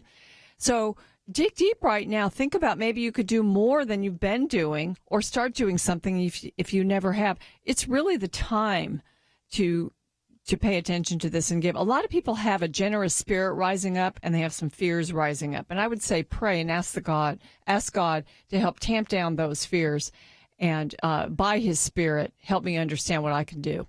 You know, Brad, I was just thinking, we have two very busy people here. You know, Kelly Shackelford is not sitting around saying, you know, what am I going to do with the rest of my day here? Penna Dexter is as busy as anybody I've ever met. And they come on this program because they believe in it. And I know a lot of our listeners believe in it as well. And we're just asking for them to step up and help us if they can. Hey, I got some exciting news. I did a little bit of math. If 14 people join the Truth Team between now and the top of the hour, we're going to hit our goal. Or let's say 4 people give $100 a month, we will hit our goal. Or any combination thereof, any size gift is welcomed. But please, join us. Won't you on the Truth Team? 1-800-347-5151. This is the final moments, guys. 800-347-5151. You can also give at pointofview.net. That's pointofview.net. I thought I might just mention one of the other articles, and we'll just mention it and we'll talk about it next week. But it is interesting. The CDC is now thinking about changing their recommendation and say, you know what, maybe we should encourage people to use masks. And Kelly, you don't have to be an epidemiologist just to see there was a logical flaw the other day when I heard the U.S. Surgeon General saying people stop buying masks. They're not effective in preventing you from catching the coronavirus, but healthcare providers, they actually need those masks. I mean, that was a contradiction in the statement. They're both wasn't human it? beings. Yeah. So Either they work or they don't work. Yeah, so maybe that will be a change, and it's just a good one more article that we've posted on the website. And Kelly, just a final comment from you. Penna was talking about why we should support this ministry. You certainly have encouraged people to support not only First Liberty, but also Point of View. Absolutely. I mean, for instance, how many people heard today for the first time about the Paycheck Protection Act, which is going to actually, allow them, maybe their church, to get their payroll covered for the next 2 months? How many ministries? And what do those ministries and churches do, and how do they reach people? So if you support Point of View, you just affected, all kinds of things that you'll probably never see until you're in heaven. So I would just encourage you to, this is it. This is the very end of the time. And if you listen to this every day, or you listen to this on a regular basis, don't you want to support and make sure that other people get to listen to this in other states and other places? Be a part of that. This is the time to do that. Brad, I just want to say thank you for joining us this week. And most of the time, it's good to sit across the table from you. But we've worked off at a little iPad, so I get to see his smiling face nevertheless. But take us out. We've got about a minute left. Okay, again, just to review, we're asking you to please prayerfully consider giving.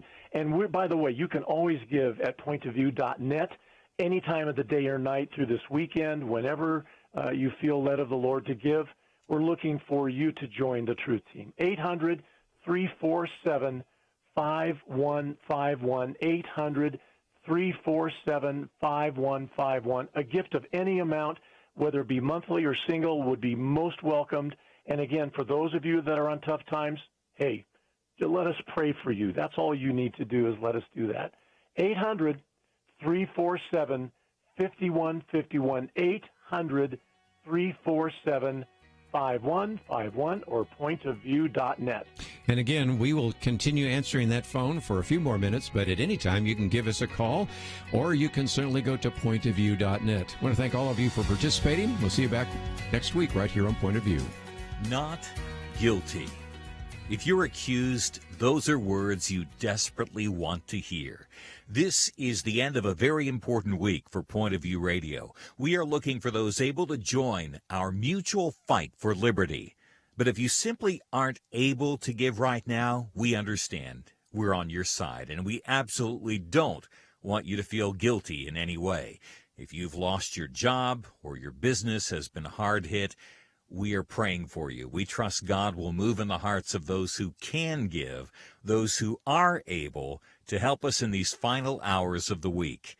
You can play a key role in preserving liberty against tyranny. We've seen many victories in the past several months. Let's keep the winning momentum going. Learn how we can make it easy to give each month, or as a special gift this week, please visit pointofview.net/team or call 1-800-347-5151. Again, if you can, we need to hear from you right now. Pointofview.net/team and 1-800-347-5151. Point of View is produced by Point of View Ministries.